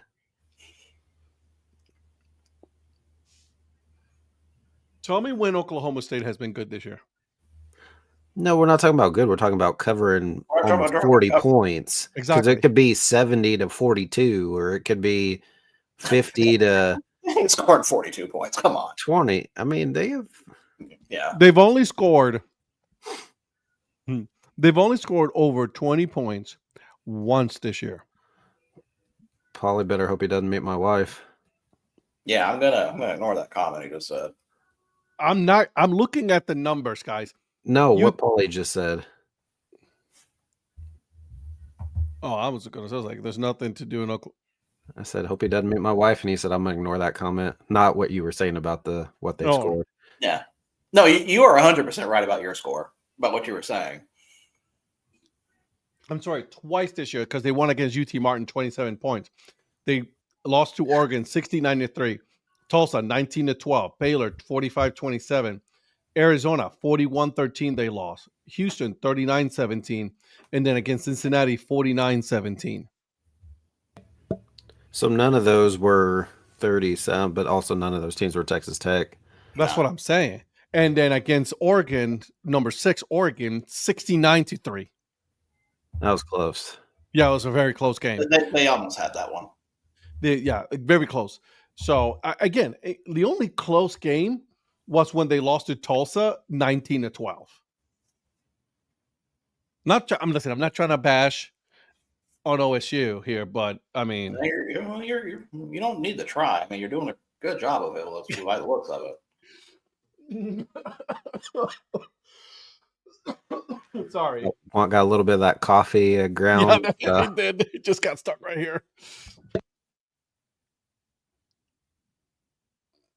So, yeah, no. Give me Texas Tech. Sorry, buddy. I love you, but. Okay. Eric? Yeah, I'm going to agree. Tech. It's going to be like a 33-point win, but. You already know. You're going to go down with the ship, aren't you? I said I'm locked in. I'm going to go down with the ship. Will I pick them to win a game at all this year? Maybe one. But will I always pick them to cover the spread? Go Pokes.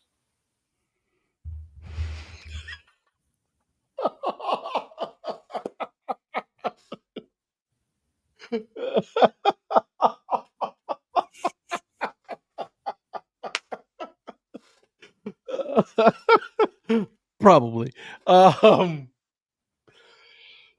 We got to talk about that when we get there. We got to talk about this quarterback thing that Stefanski said, because it's bad. We'll get there soon. So we're going to go back to the game I had initially, but you went away for this one. Toledo versus Washington State. Washington State's a 1.5-point favorite, over under 46.5, and Toledo is a 57.6% chance of winning. Give me the MAC. Give me the MAC. Yeah, I'm. See, Washington State has had some really good games on the road. They lost to Virginia by 2 points. I think Virginia walked that one off. They really played probably the best game they've ever played against Ole Miss. Yep. So there's definitely quality there. But Toledo's good, man, and they are a good team. I think Toledo's probably the best team in the MAC, like on paper. Yeah. So I'd go Toledo on that. And Eric. Give me the River Ducks. No, I'm just kidding. That's Akron. Give me Toledo. Give me the Mud Hens now. Give me Toledo. Yeah, I mean, listen, look at the MAC standings for here. That Buffalo, Miami, Western Michigan, Ball State, Central Michigan, Ohio, and then Toledo. And Toledo's good. I mean, in their conference, they're 2-2. I mean, they put an ass whooping on Kent, 45 points. They hung 45 on Kent. So, yeah, they're a really good team. Yeah, I'm going with Toledo also. And Donnie has picked Portland State. Oh, shit. I didn't even know that there's a college game going on right now. Oh yeah, I had it up earlier. South Alabama, Georgia State. That's actually not a bad ballgame. 28-14 right now. All right. Next game, Baylor versus Cincinnati.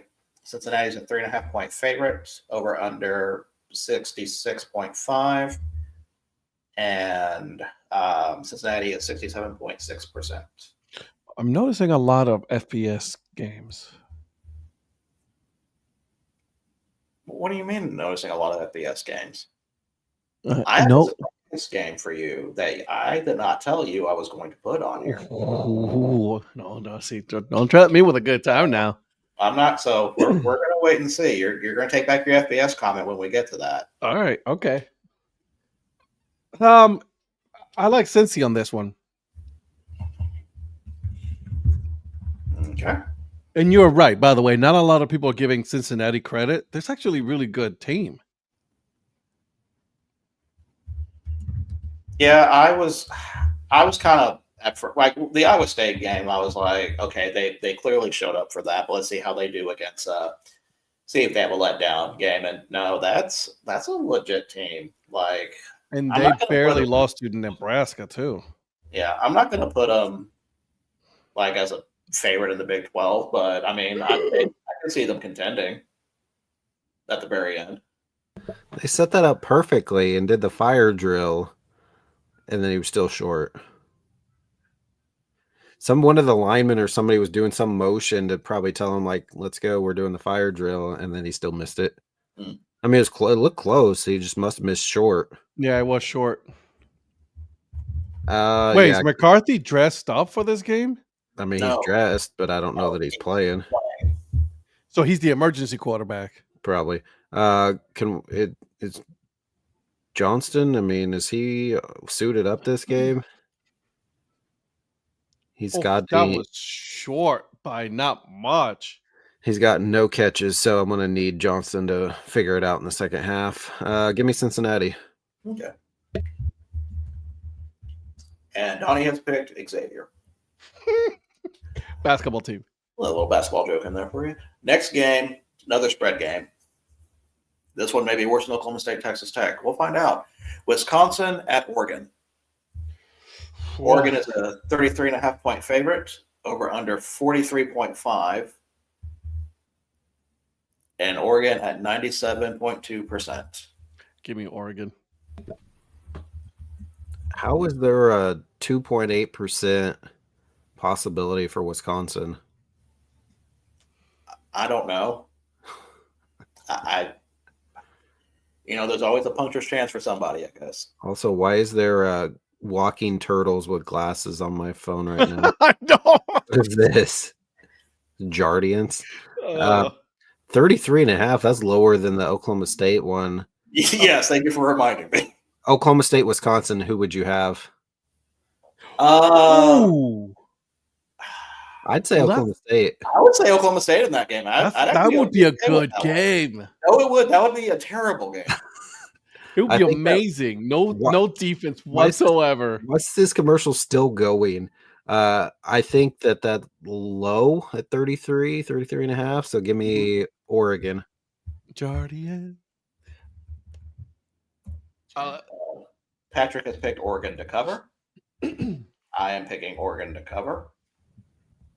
And Donnie has picked Wisconsin Whitewater.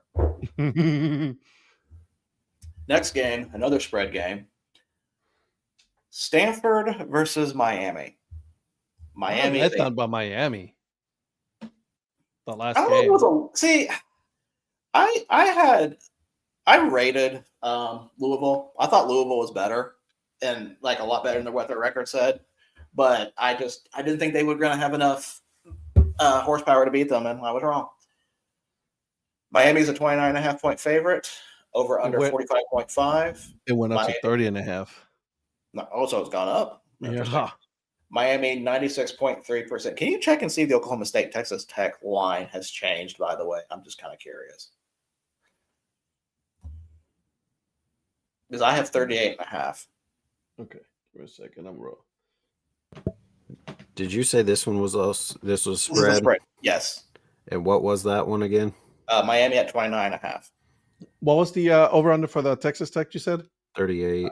The spread was 38.5. 37.5. Oh, Pokes are winning. I knew it. Vegas knows.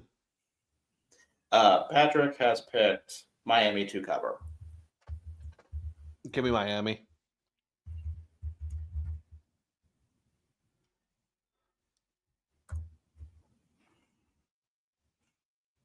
Wow, these guys are not traveling this week. They're actually they're not in Minnesota. Well, if they were in Minnesota, they wouldn't be at the game. The game's in Los Angeles. I mean, they're not in Los Angeles. Also, they're using the NFL. Why not go at the actual stadium? That's actually a really good question. I don't know why they're not. Anywho, Fitzgerald's probably banned from there, and that's probably why. him with his beard and his Hawaiian shirts and stuff, flower shirts. All right, what's next? Oh, Eric hasn't picked. Eric can make his pick. Miami. I am probably going to be wrong on this one, but I'm feeling Stanford's going to cover, and I have no rhyme or reason why. That's just a gut feeling. Yeah. And Donnie has picked Miami of Ohio. He picked the wrong Miami.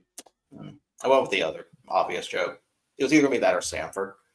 Next game, Texas A&M versus LSU. Texas A&M is a 2.5-point favorite, over under 48.5. Texas A&M at 52.2%. And Patrick has picked Texas A&M. I'm not surprised. LSU hasn't been good the last couple of weeks. They have really not been. And I'm surprised it's only 2.5 for Texas A&M. That's a road 2.5, so yeah. Technically, what is a 5.5? Yeah. Yeah, I'm gonna go with A&M on this one. I kind of want Kelly to just go away for eternity now. Like he needs to. There's a couple of coaches that should stop talking, and he's one of them. So does the fact that this is a night game at Death Valley change anything? No. Okay. Eric. Believe it's agriculture and military. Is that right? I think so. Yeah. Oh, mechanical, but I don't know. No, I'm pretty sure it's military, but regardless, A&M. I'm taking A&M also.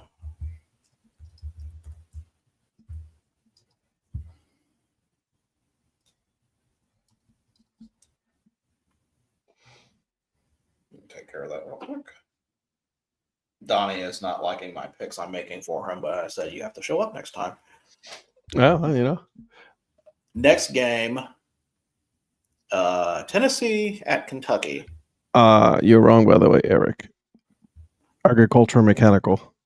Mechanical. Mhm. Don't they have like a? It no longer stands for that though. They kept the initials, but it no longer. Yeah. Mechanical. That's boring. Don't they have the yell leader and the yell whatever? The Yell Leaders, yes. Yes. But aren't they? A&M no longer officially stands for anything. The university kept the initials as part of its historic identity when it became Texas A&M University in 1963.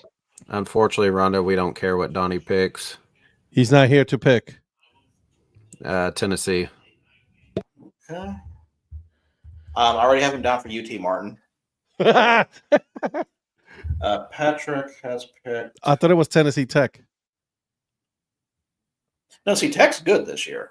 True story. It can't be a good team. Can't make fun of them now. Yeah. Yeah, I'm gonna go with Tennessee. Okay. No, Rhonda says, I picked Tennessee. That's acceptable if she picks them. We'll okay, that's perfectly acceptable. We don't care what Donnie thinks. Rhonda, we care what you think. He should have been here. Should have been. Instead, got to go to a banana game. Kentucky had a very heartbreaking loss to Texas. They probably should have won that because Texas looked like complete. Texas looks like shit. Give me Tennessee. Don't tell that to Zach in the OU game. What? Look at these guys. Next game, last of the FCS games. Houston at Arizona State. Arizona State is a 6.5 point favorite over under 46.5. And Arizona State 71.8%. I'm going to go with Arizona State in this. I'm not completely sold on Houston, even though they blew the doors off Oklahoma State, but really, who hasn't? Are they talking football or are they like talking basketball? Give me Arizona No, they're State. talking football. Thanks for the hats, Donnie. Give you who? You said Love you, Donnie. You said Houston, Arizona State? Yeah. Arizona State. Okay. I didn't. Okay. Ed interrupted you. At the time. Sorry. I was like, did I pick the wrong, like the team that wasn't playing? No, I just didn't hear because Ed was talking. Arizona State. Well, he asked me a question. Bro's still blow drying her hair. Like, what are we doing? How wet can it be? She has long hair, bro. You have no hair like me. I have hair. It takes what, 30 seconds to dry your hair? Yes. Virgil, how long does it take to dry yours, or do you ever wash it? What, do you think I'm nasty and don't wash my hair? I mean, you're single. You're single. You have nothing to do. I don't mean anything. I'm single. I'm not depressed. It takes a while for me to dry my hair. Well, I was just gonna say, aren't you growing your dreads? Yeah. So how come you got I just now noticed you have a CBM shirt. How come we didn't have one last year? The 1 year that I actually got to go. First year, you guys had ice cream helmets. This year, apparently, you had T-shirts, and then you got a Grits House shirt last year. I don't want to hear out nothing. Well, that's because we stayed at the Grits House, and then we also have another one from when the three of us went up to San Francisco. We have a long sleeve shirt, and that one actually has the logos of the teams we saw, which is really cool. So on the back of or in front of all of them, they have like our AI image of ourselves with our nicknames, and on the back, the most recent one has the San Francisco Giants, Modesto Nuts, San Jose Sharks, and Cal Clemson. And then we didn't put anything on the one from last year when we went there, but that was just because we stayed at the Grits House. That didn't have anything to do with CBM itself. This one was all Donnie, though. That T-shirt was all Donnie, and not everybody got to have that. So okay. Oh, really? I didn't know that. Oops. Shouldn't be wearing that on camera. I guess I need to take my shirt off then. No. We're good. Everybody got that one. Everybody got that shirt. Ed, Houston versus Arizona State. Arizona State. Why is he texting his pick? Because he's mad from all the other ones I've given him, probably. All right.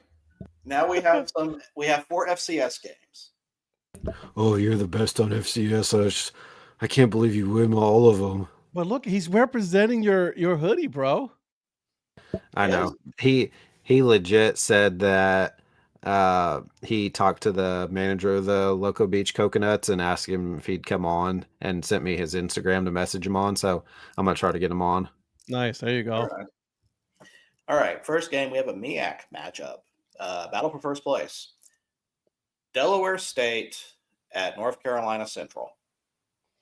North Carolina Central is a 13.5 point favorite. Over under is 60.5. I'm excited now. Are they HBCU? Yes. They are HBCU. Both of them. Give me NC Central. Okay. Patrick has picked Delaware State. Give me the spread one more time. North Carolina Central 13.5. Yeah. I want to go with NC Central. Okay. Right out of Durham, North Carolina, baby. I was going to ask where they were. I'm torn on this because, Central's clearly the better team. Yep. Delaware State is really overperforming at the level that they're I was just going to say, they're doing a whole lot better. They've been really good.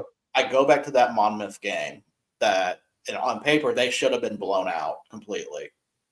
And they hung in there. They beat the spread by good 15 points. Oh, gosh. Donnie, we don't care. Just take him out of the group text. I'm gonna pick Delaware State. I'm He gonna says go. NC Central. I'm gonna go with a flyer, like Donnie says. I'm gonna pick Delaware State. Was this a straight? This is a straight. And you guys are picking you and Patrick, or huh? Yeah. I mean, when I lose it, then I'm not going to hear this. Oh, you always get FCS right. By the way, time out. Are you pulling a Patrick right now? When I lose it, come on. He is. No, when I miss the games, you guys are like, "Oh, you always get it. You went 3-0 on FCS." By the way, Youngstown State is giving away some Fear the Gwyn's long sleeve T-shirt for the first 500 fans against Murray State. Oh man, I might drive up there. No, I'm just kidding. They're using those helmets again. Just saying. Oh, which by the way, Ed, on the Monday show, I forgot to mention, we are tracking the last 3 winless teams in FCS and seeing who gets a win first between Murray State, Portland State, and St. Francis. It's not going to be Murray State this week. I'm sorry. All right, next game, another ranked matchup. Illinois State travels to South Dakota. South Dakota is a 5.5-point favorite, over under 55.5. Illinois State had that crushing, well, not crushing, but they had that loss to Youngstown State at home. South Dakota. South Dakota, okay. I'm going to go South Dakota also. Put me down for South Dakota. Okay. I've been a fan of South Dakota this year, man. I like that team. And Patrick has picked South Dakota. And Donnie, I will just wait for your answer, whichever way you texted to me. Next game, Magic City Classic.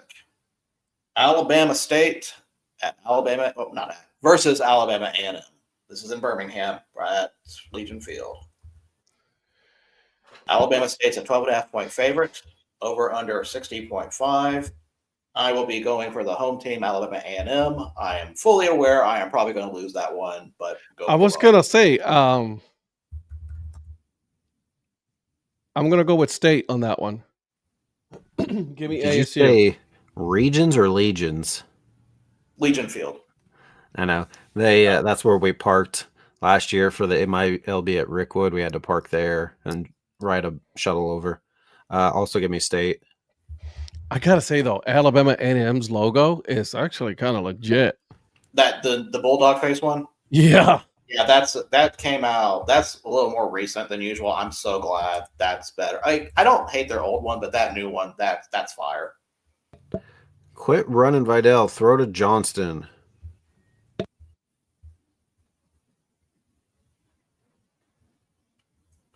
I need Gaston just to get a few more points just for safety.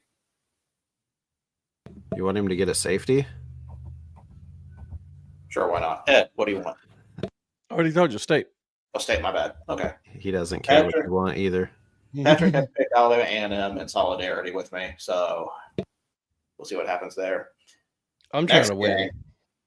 Next game. Number 1 versus number 2. Battle for the state marker. Oh, this is getting me so excited. North Dakota State goes to Brookings, South Dakota against South Dakota State. Oh, I'm going to watch this game. I am going to watch this game. North Dakota State is a 3.5-point favorite on the road. Over under 49.5. Oh, I'm excited for this game. The marker. Man, these are two. Listen, when you think FCS, these are the first 2 teams you think of when it comes to FCS football. Like, I mean, these are powerhouses, and when they're so close to each other and they play for that trophy, that's like legit stuff right there. I'm surprised it's not later on in the year, like the last game of the season or something like that. You know, for them. They usually. If they end up playing in the schedule, it's pretty much around this time. Yeah, but like, I mean, I wish it was. That's, you know what I'm saying? I wish it was later in the year, because that's a build-up right there. You know what I mean? Mm-hmm. I know the favorite is North Dakota, and I know I get it. I mean, they are legit. Listen, they are good. It's interesting because North Dakota plays in a dome and South Dakota plays outdoors, and this year it's in South Dakota. I'm gonna go with South Dakota, man. Give me the Jackrabbits. South Dakota State. Patrick has picked North Dakota State. Eric. NDSU. Okay. Oh gosh. I've been mulling this one over, and I still do not know who to pick. It's gonna be such a good game. If I'm comparing their seasons so far, South Dakota State has looked a little more pedestrian than usual. Yeah. The Youngstown State game comes to mind, beating Murray State only by 35, which you can say that's a trap. That was a look-ahead game to this game.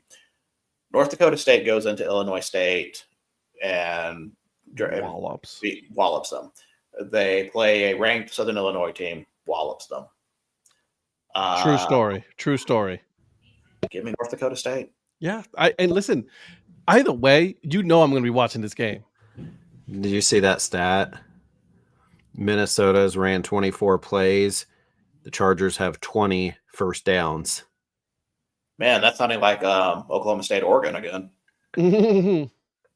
Hey, this one's a little bit closer, 21-3 versus 69-3 or whatever. That is true. I do not have Donnie's pick yet. I'm sure he'll send it whenever. So that is it for FCS. But we've got one more game. Okay. We're in Division 2 for this game. Oh. Pitt State. No, not Pitt State. And Patrick actually made an allusion to this one. And when I saw who they were playing, it was a ranked versus ranked matchup. This is why I picked this one.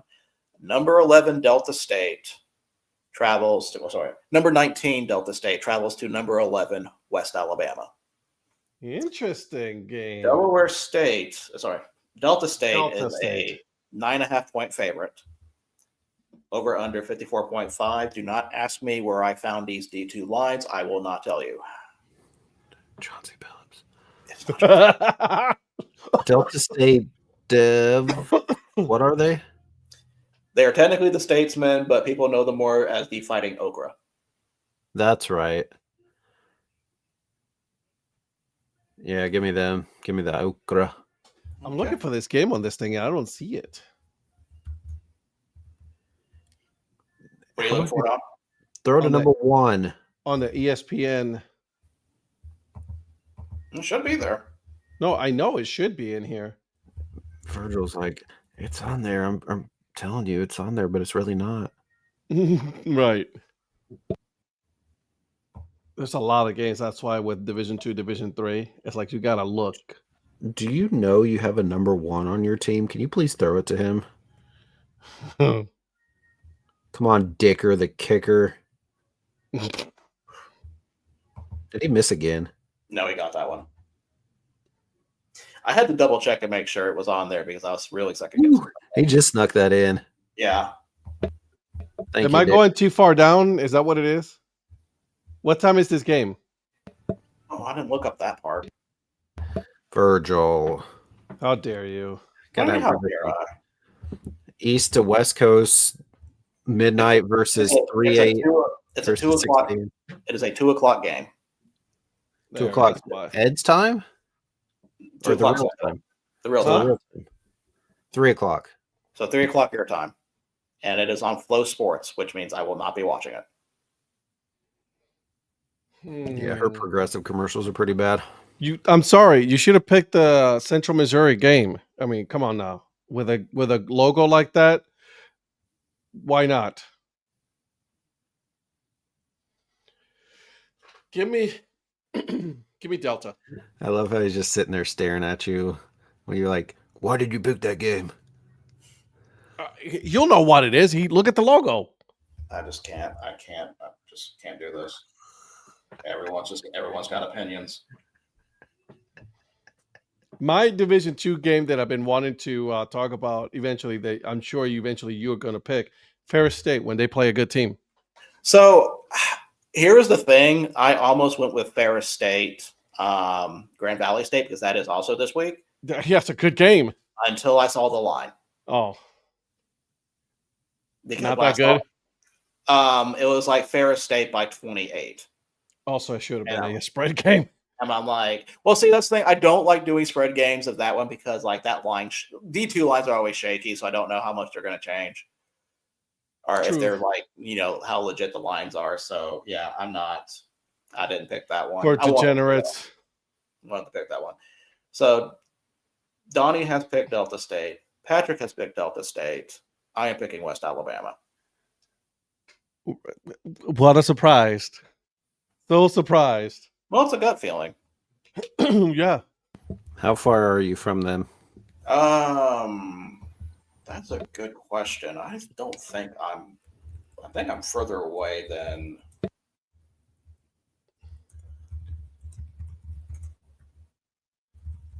I like to think I am. It is a 3.5 hours. That's not bad. You're not close. That's an easy drive for Virgil, though. I could probably do that drive, but not for a 2:00 game. All right, that is it for our college football. So it's 10:00, and we're just now about to get into some NFL. Exactly what our wives are talking about. I know, right? We spend an hour talking miscellaneous, then an hour for college picks, and then an hour for NFL picks. Well, NFL, we don't have as many games, so this may not take as long. How many games do we have on bye? How many play teams? 3. So 6. Yeah, we have 12 games to pick. That's not bad. And usually it's like 16. First game we have Dolphins versus Falcons. Really quick, I forgot who I picked for the Vikings Chargers. I have no idea. I think we all picked Chargers. We all picked Chargers. Okay. Which is rare that one of our Thursday picks are actually going right this time. The way it is going. Just tell Eddie pick Minnesota. Yeah, I would have believed him. I would have believed him. Because I on. believe in his integrity, okay? That's the thing. Like he trusts me, so why would I lie to him like that? Does he look like he's has integrity? Wow. Yeah. Wow. I mean, listen, for someone who score keeps, that's something you don't mess around. Atlanta, please. So you're trying to change the subject now. I know, right? Yeah, same with me, Atlanta. I have no faith in whatsoever. They just lost to the Browns, for God's sake. The Browns put 31 points on them. Yeah, Atlanta. And they're only 7.5. They have the worst rushing defense right now. Didn't you put me to bed? Yeah. Oh, now she's awake. She's commenting on here. What up, Jolly? Patrick and Donnie have picked Atlanta also, so that's a sweep for Atlanta. Mia picked mommy's phone to Next game, Jets versus Bengals. Bengals are a 6.5-point favorite, over under 44.5, and Cincinnati 57.6.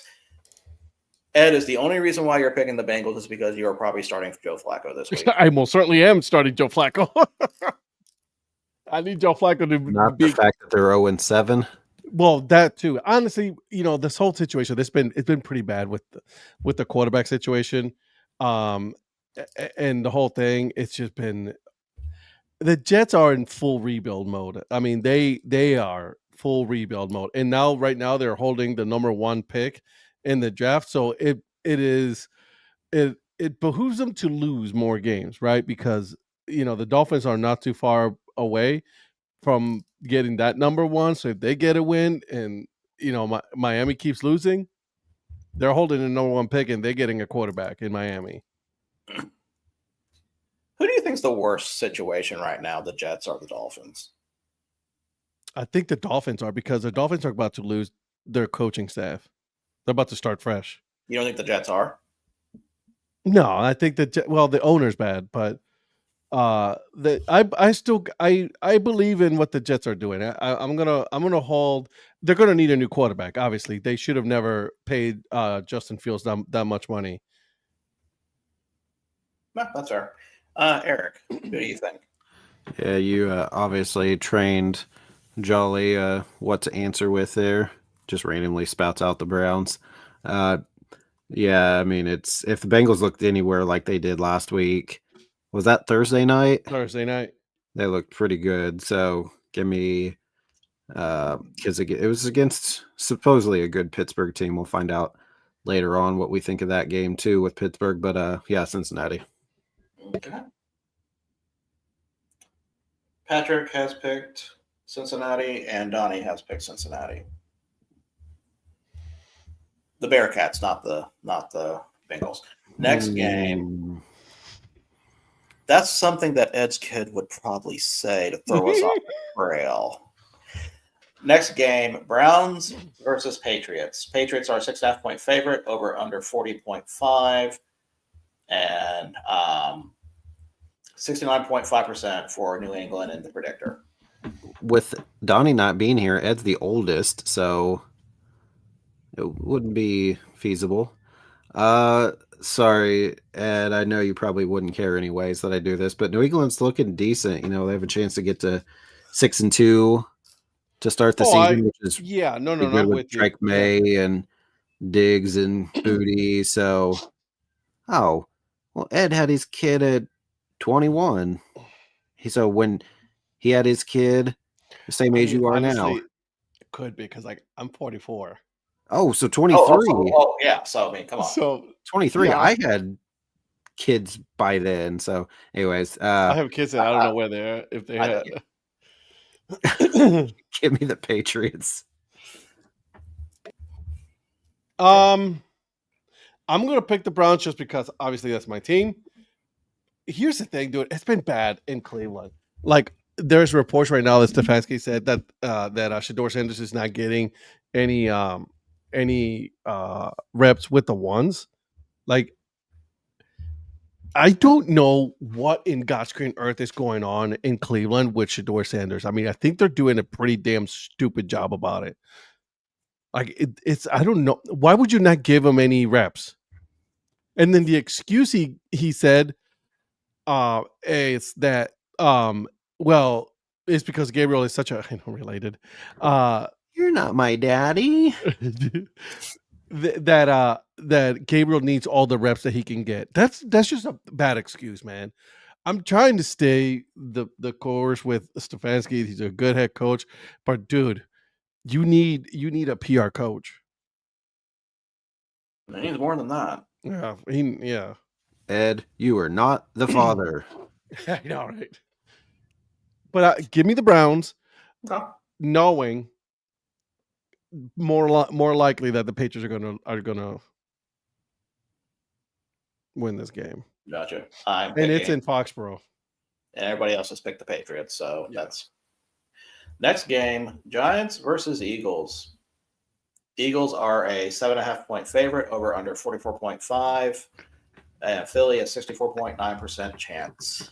We have breaking news here. You need to tell us about. Jolly thinks, yep. No comment or. No,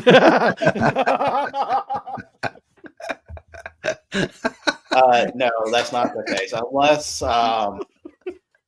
Unless Jolly is half Romanian, it's probably not the case. Might be. What she said? That's what the Django stands for. Oh my god, that's too good. So for me on this one, I could have seen if the Giants didn't have that epic collapse because it's a conference game. They had been playing pretty well with Scatterboo and Dart, but they had such a big collapse. I think it's going to affect them. Philly finally figured it out a little bit last week and won their game. I think, was it Minnesota that they beat? Yes. So in this one, I think that they are going to reel a little bit from that huge come from a head loss to the Broncos. So with that, give me the Eagles.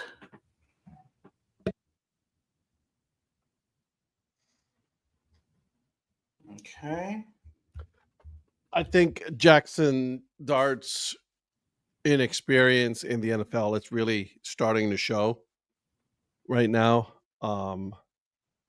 I I'm with you, Eric. Yeah, give me the Eagles.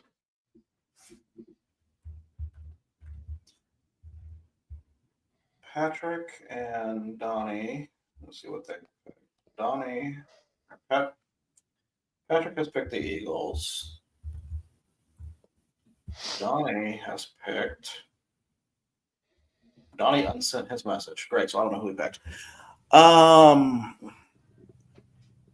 The Giants have already beaten them once. I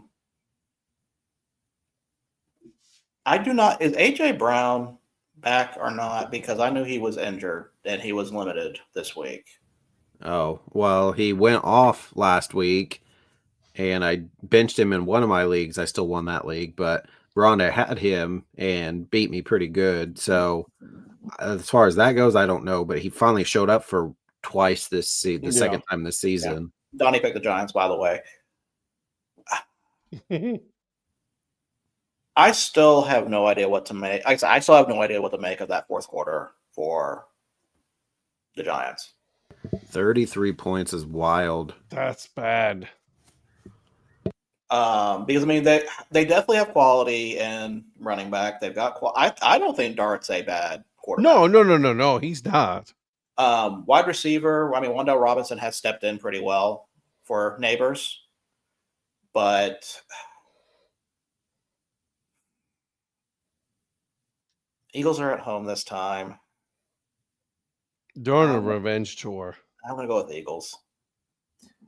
But I think that game's going to be a lot closer than probably the score indicates. Next game, Bills at Panthers. Bills are a 7.5-point favorite, over under 45.5. Buffalo at 54.8%. So I'm going to go ahead and say this. If Young was playing, I think the Panthers win this game. Mostly because the run defense on the Bills, they are the 5th worst run defense in the league right now. So when you have a somewhat mobile quarterback with the rushing attack of Hubbard and Dowdle already, I think that's going to cause problems. With Dalton, you don't really have a rushing threat. So I think I'm going to have to go with the Bills on this. So did you just literally contradict everything that Donnie says is that Bryce is always the problem? But you said I never said Bryce was the problem. He does all the time, and now you're saying he's the solution or would be the solution. Bryce is not that good. But I think with him, he gives that wrinkle of a running quarterback. That's something that Buffalo has had problems with. Do I think he's the solution for the year? No. Do I think he's the solution for this game? Yes. But we don't have to worry about that. So honestly, I like the Panthers in this one. I'm waiting for Donnie to text me, are you high? I like the Panthers. I'm gonna stick with the Panthers on this one. Okay. Are you getting how much you paying for those hats? From Which Donnie, so there's something going on between you two because you and the Panthers all of a sudden. I told you I've been a fan of them this whole year. Gross. Give me the Bills. And look, the Panthers are number 2 in their division right now. Yeah, but look at their division. Yeah, but they're the one that's ahead of them is Tampa. Tampa's actually a really good team. No. Baker let me down last week. He doesn't have anybody to throw to. Throw to himself. Everybody's injured with that team, and they still find ways to win. So yeah, I know that. I think the Tampa's a really good game team, and I like the Panthers. And also the Panthers are bringing out their black helmets again, and they're undefeated with their black helmets. So give me them Panthers. All right. Next game we've got Bears at Ravens. Ravens are a 6.5-point favorite, over under 48.5. Baltimore 62.7%. Nah, give me the Bears. Same. Chicago. Yeah, I'm sorry. That Ravens defense is not good defense. and I hate to say this right now, Caleb Williams has 1,300 yards, has 9 touchdowns and 3 interceptions. He's actually doing really good. And that defense for Chicago is playing much better than Baltimore's defense. Is Minnesota counting on the fact that they're going to try to score 33 points in the fourth quarter as well? Yeah, because they just kicked another field goal. Yes, you got 4 minutes left in the third, and you're down 24-3, and you kick a field goal. What? They got them right where they want them. I think they're conceding this game. That's fine. They're in our division. We don't care. Hope they lose. Hope the Bears lose too, but I think they're going to beat the Ravens.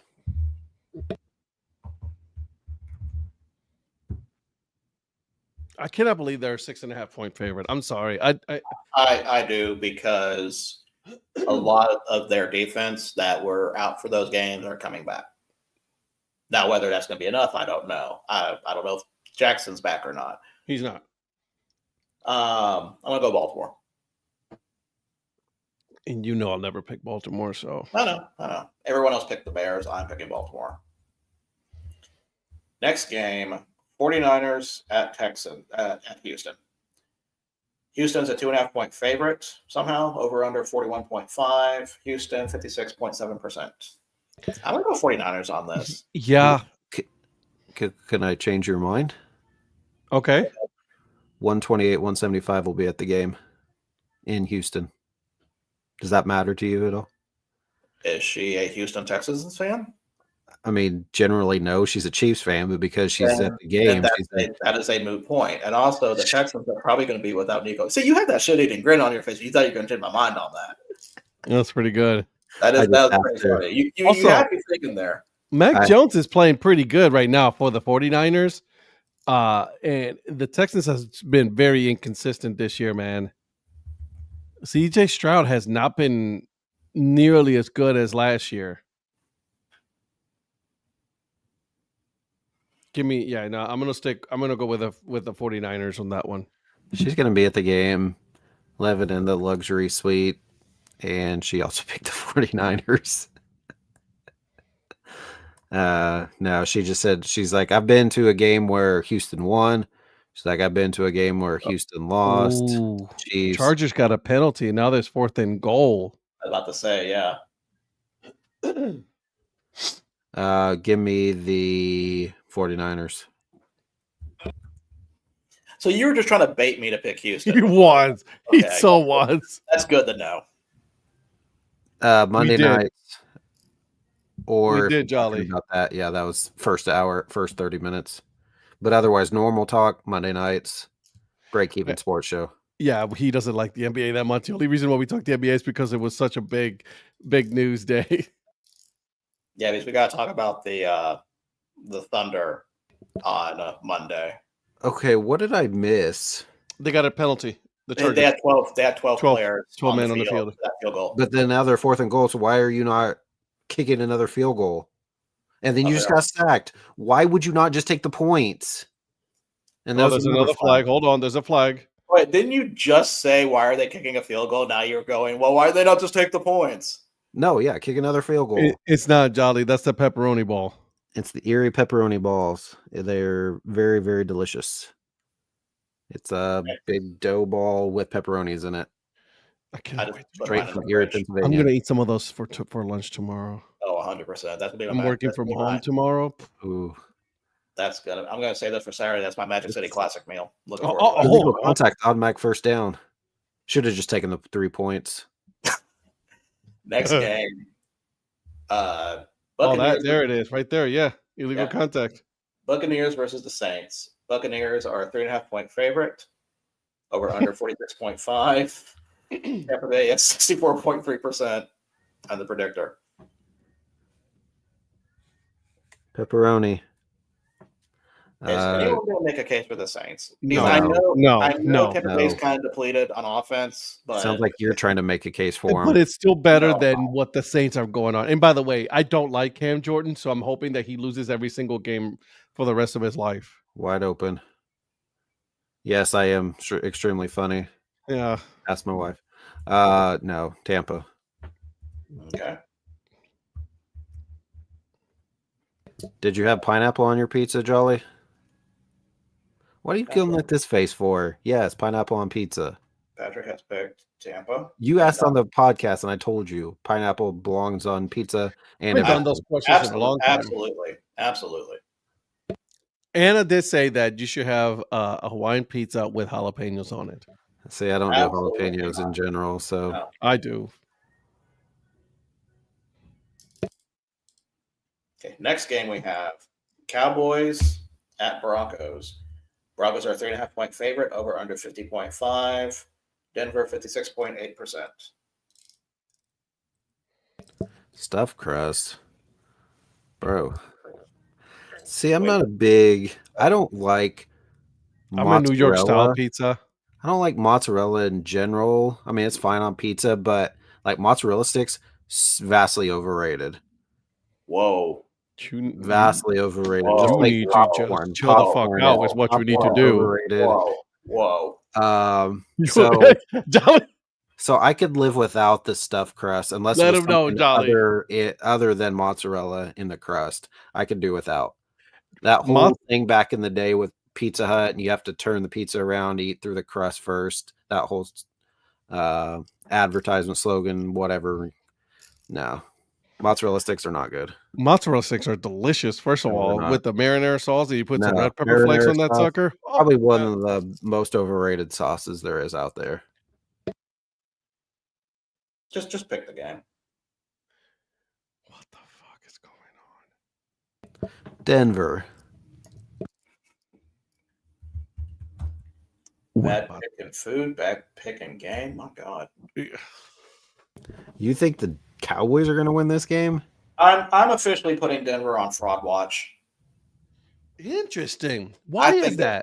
I think they're frauds. They win by 33 points, but the fact how they got there by a Giants team, they probably should have blown out. No, I'm telling you, the Giants are a decent team with the I know that. I know Giants are a decent, good team, but not have a shutout going in the third good team. I hope Sean Payton loses the rest of his games for the rest of his life. He's a piece of shit, dude.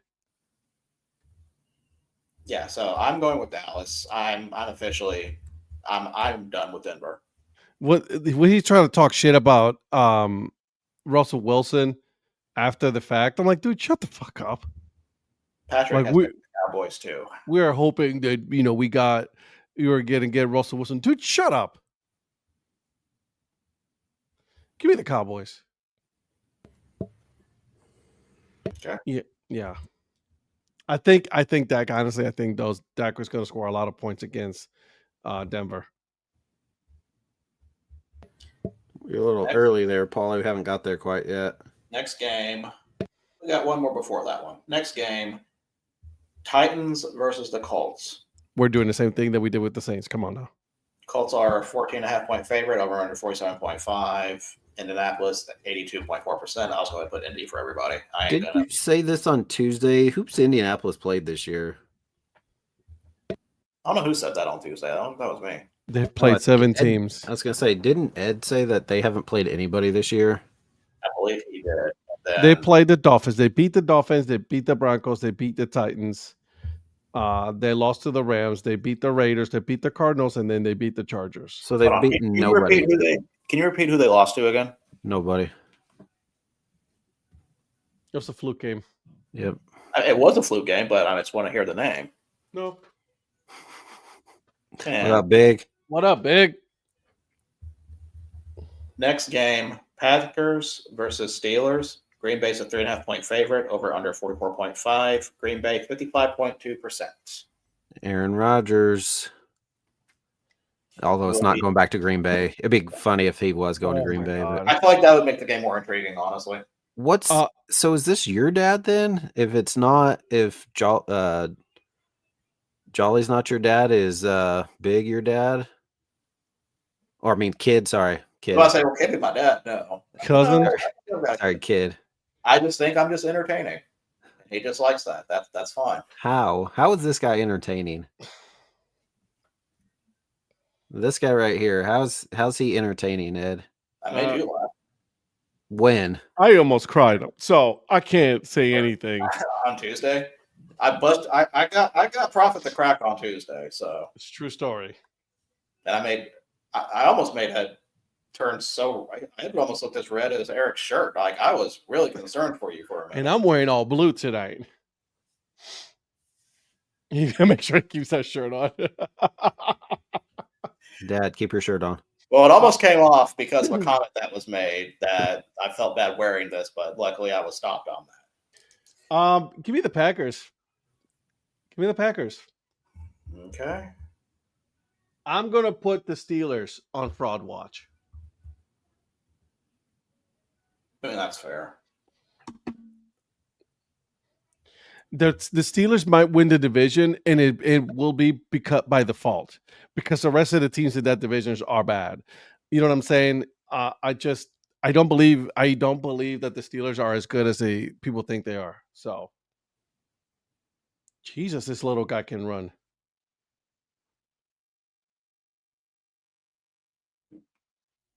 Definitely doing good. Donnie has picked the Steelers. Patrick has picked the Packers. I am also going to pick the Packers. Although I'm still trying to figure out their wide receiver situation. Don't Eric. let me down, What do you Eric. mean? Don't let me down. Don't let What are me you trying to down. figure out? Huh? What are you trying to figure out? Well, like, who's their go-to in pressure situations? Yeah, they're injured, both of them. Both of them. Yeah, so it's like, I know Kraft is... Number doing 9, pretty number 11, they're both injured. Yeah, go to 85. He'll get you the ball in dire situations. Actually, 87. good. My boy Romeo Dobbs. 2, Mia and Jolly. I mean, you already know. Go Pack, go, baby. Where's Michael when you need him? Go Pack, go. So I do have to admit, doing fantasy football has opened me up to a lot of new players I would probably never watch before. And Romeo Dobbs, I'm enjoying watching him. Okay, so last year, I don't know if he was going through like depression or something. He really wasn't struggling. as good, yeah. Got suspended for a game because he didn't show up to like practices and stuff. But then this year, he's been like laughing and like doing dancing in front of the camera and just having a good time. So I'm glad he's getting better. That fact, but also he's the number one wide receiver right now because our top 2 guys are both out. Now he's typically right in there around the number 2 receiver, but Watson and Reed are both out, so he's the top guy. So it'll be interesting to see. Obviously, I think Rodgers being at home, going against his old team, he's going to try to give it, one of his best performances, but hopefully Micah will shut him down, get a couple sacks in there would be nice, maybe a pick on defense or something. So give me the Pack. I'm getting home roughly right before the game starts from Dodge City, so I'll be glad to get home, be able to watch that game. Okay. Yeah, Ed's not my dad. I have a couple siblings. Ed, Well, I didn't know you had more kids than that. Yep. I didn't know that I had that many kids, to be honest with you. And our last game, our Monday game, Commanders at Chiefs. I do not know if I don't think Jaden Daniels is playing. He is not. So Kansas City's 12.5 point favorite, over under 46.5. Yeah, it went down to 11.5. Really? I thought it would have gone up. I guess they have faith in Marcus Mariota. Does anyone want to make a case for the Commanders in this? Because I really am struggling to find one. No, not an Arrowhead on a Monday night. Okay. Who did Donnie pick? Oh, I don't have his pick yet, so I'm kind of waiting to see. Washington. If he sticks to character, it's Washington. But let's see if he does that or not, because he's already picked Pittsburgh to beat Green Bay, so he's on his own. He has picked the Chiefs. So, Sorry, death, the kiss of death. do we want to go ahead and change our picks to Washington then? While he picks? All right. So now, since we are done with that, it is time for over-unders. So we will start with the winner of last week's picks. Give me the over on the KU State game. Okay.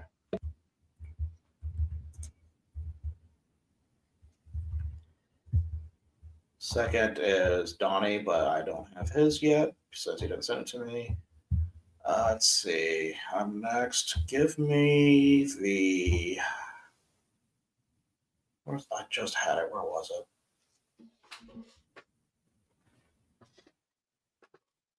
Give me the over on South Florida, Memphis. Ooh, that's a good one.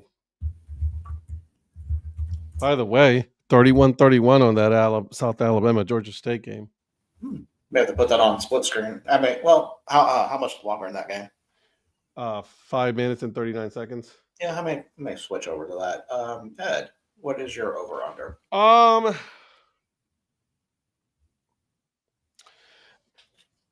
gonna go for a wild one here. So give me the Kent State Bowling Green.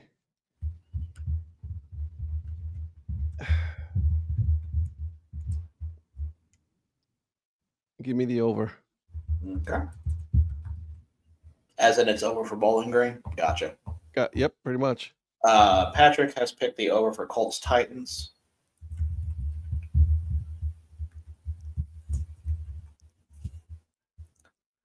And if Donnie does not answer me in the next 2 minutes, I am giving him the over on Cleveland and New England. Because I'm pretty sure it's not going to finish over. Oh, God, no. Okay, so that is it for picks. Like I said, I'm going to need quite a few from Donnie that I'll get later.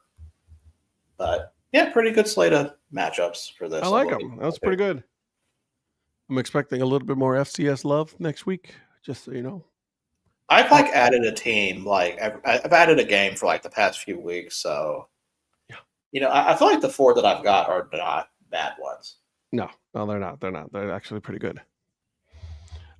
That's the one game that I'm looking forward to this weekend is the South Dakota, North Dakota game. That's going to be my game to watch for sure. Definitely watching that one. I'm really intrigued in that Delaware State, North Carolina Central game. I want to see how Deshaun Jackson does it because that's going to probably be their hardest game, even after playing Monmouth. I think that's going to be their hardest game because North Carolina Central's really they're really the class of the EAC. And we never talked about. I'm sure we did on Monday night, but the Furman and Citadel. Woo. I almost added that game. That was one we did talk about because I honestly, both of those teams are kind of on different trajectories right now. Correct. So I don't know who's going to win that one. And then another one that I'm keeping an eye on: Mississippi Valley State against Alcorn State. Battle of the basement. Yeah, battle of the toilet bowl here. Oh, by the way, Donnie has picked the under on Buffalo and Panthers. I did not add this game because I refuse to add Lincoln to anything on this spreadsheet.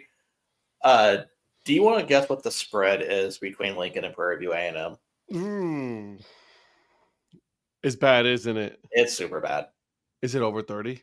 It is way over 30. Shut up. The last spread I saw was Prairie View A&M by 54.5. Ah, damn.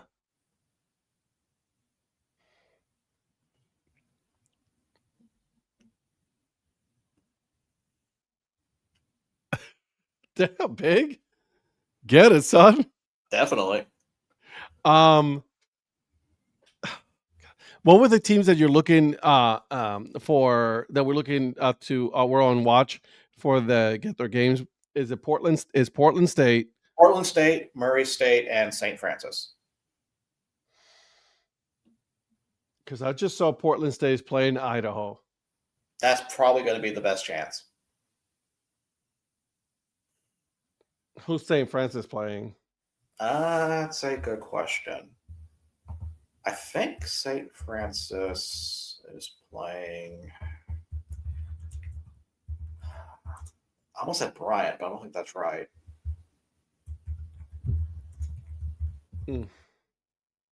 They are playing Robert Morris.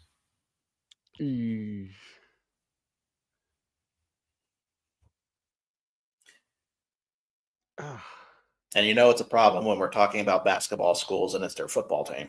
I know, right? Free Chancey Billups. He wasn't he wasn't gambling, Jolly. The one game I'll let you know that I really am looking forward to see is Campbell, North Carolina A&T. Campbell has a chance to win that game, so we'll see how that goes. Didn't you go to North Carolina A&T's baseball stadium? I did. It is so old, so bad. It was cold, But so good. but so good. There's so much history in that ballpark. You know what I mean? Like if they actually were to, if North Carolina A&T was actually able to, it's by the way agriculture and technology, Military? no, technical. So if they were actually able to put some money in there to get some seating and things like that, get a little bit of an facelift and update their field, it would actually not be a bad place to watch a game. It's actually pretty cool because it's pretty open. So I'm a little sad to see it, because that ballpark has some history on that one. So we'll sad to see it, go down the route that it is going for such much history. So, all right, boys, thank you so much for joining us tonight. This was a lot of fun, boys and girls. We made some picks. We will keep you guys updated on what we hear, what we learn about this whole gambling situation that's been going on in the NBA. There's so much happening right now. We don't know what's what, so we just gotta wait and see who else is involved in this. So we'll see. But make sure you guys join us on Monday morning. Breakfast Sticks, South Carolina Sports at 6 a.m. Eastern Time, the real time zone. Then later on in the day, we have Break Even Sports, where we talk about all the sports that we don't talk about here on the DHC Sports Show because Eric hates them. So we make sure to join us there. And then Tuesday at 8 p.m. Eastern Time, where we will be spending another 3 hours talking about sports. So we'll see you guys on the next one. Jolly, if you're only 21, 3 o'clock's not early. That's like your perfect time. That's right.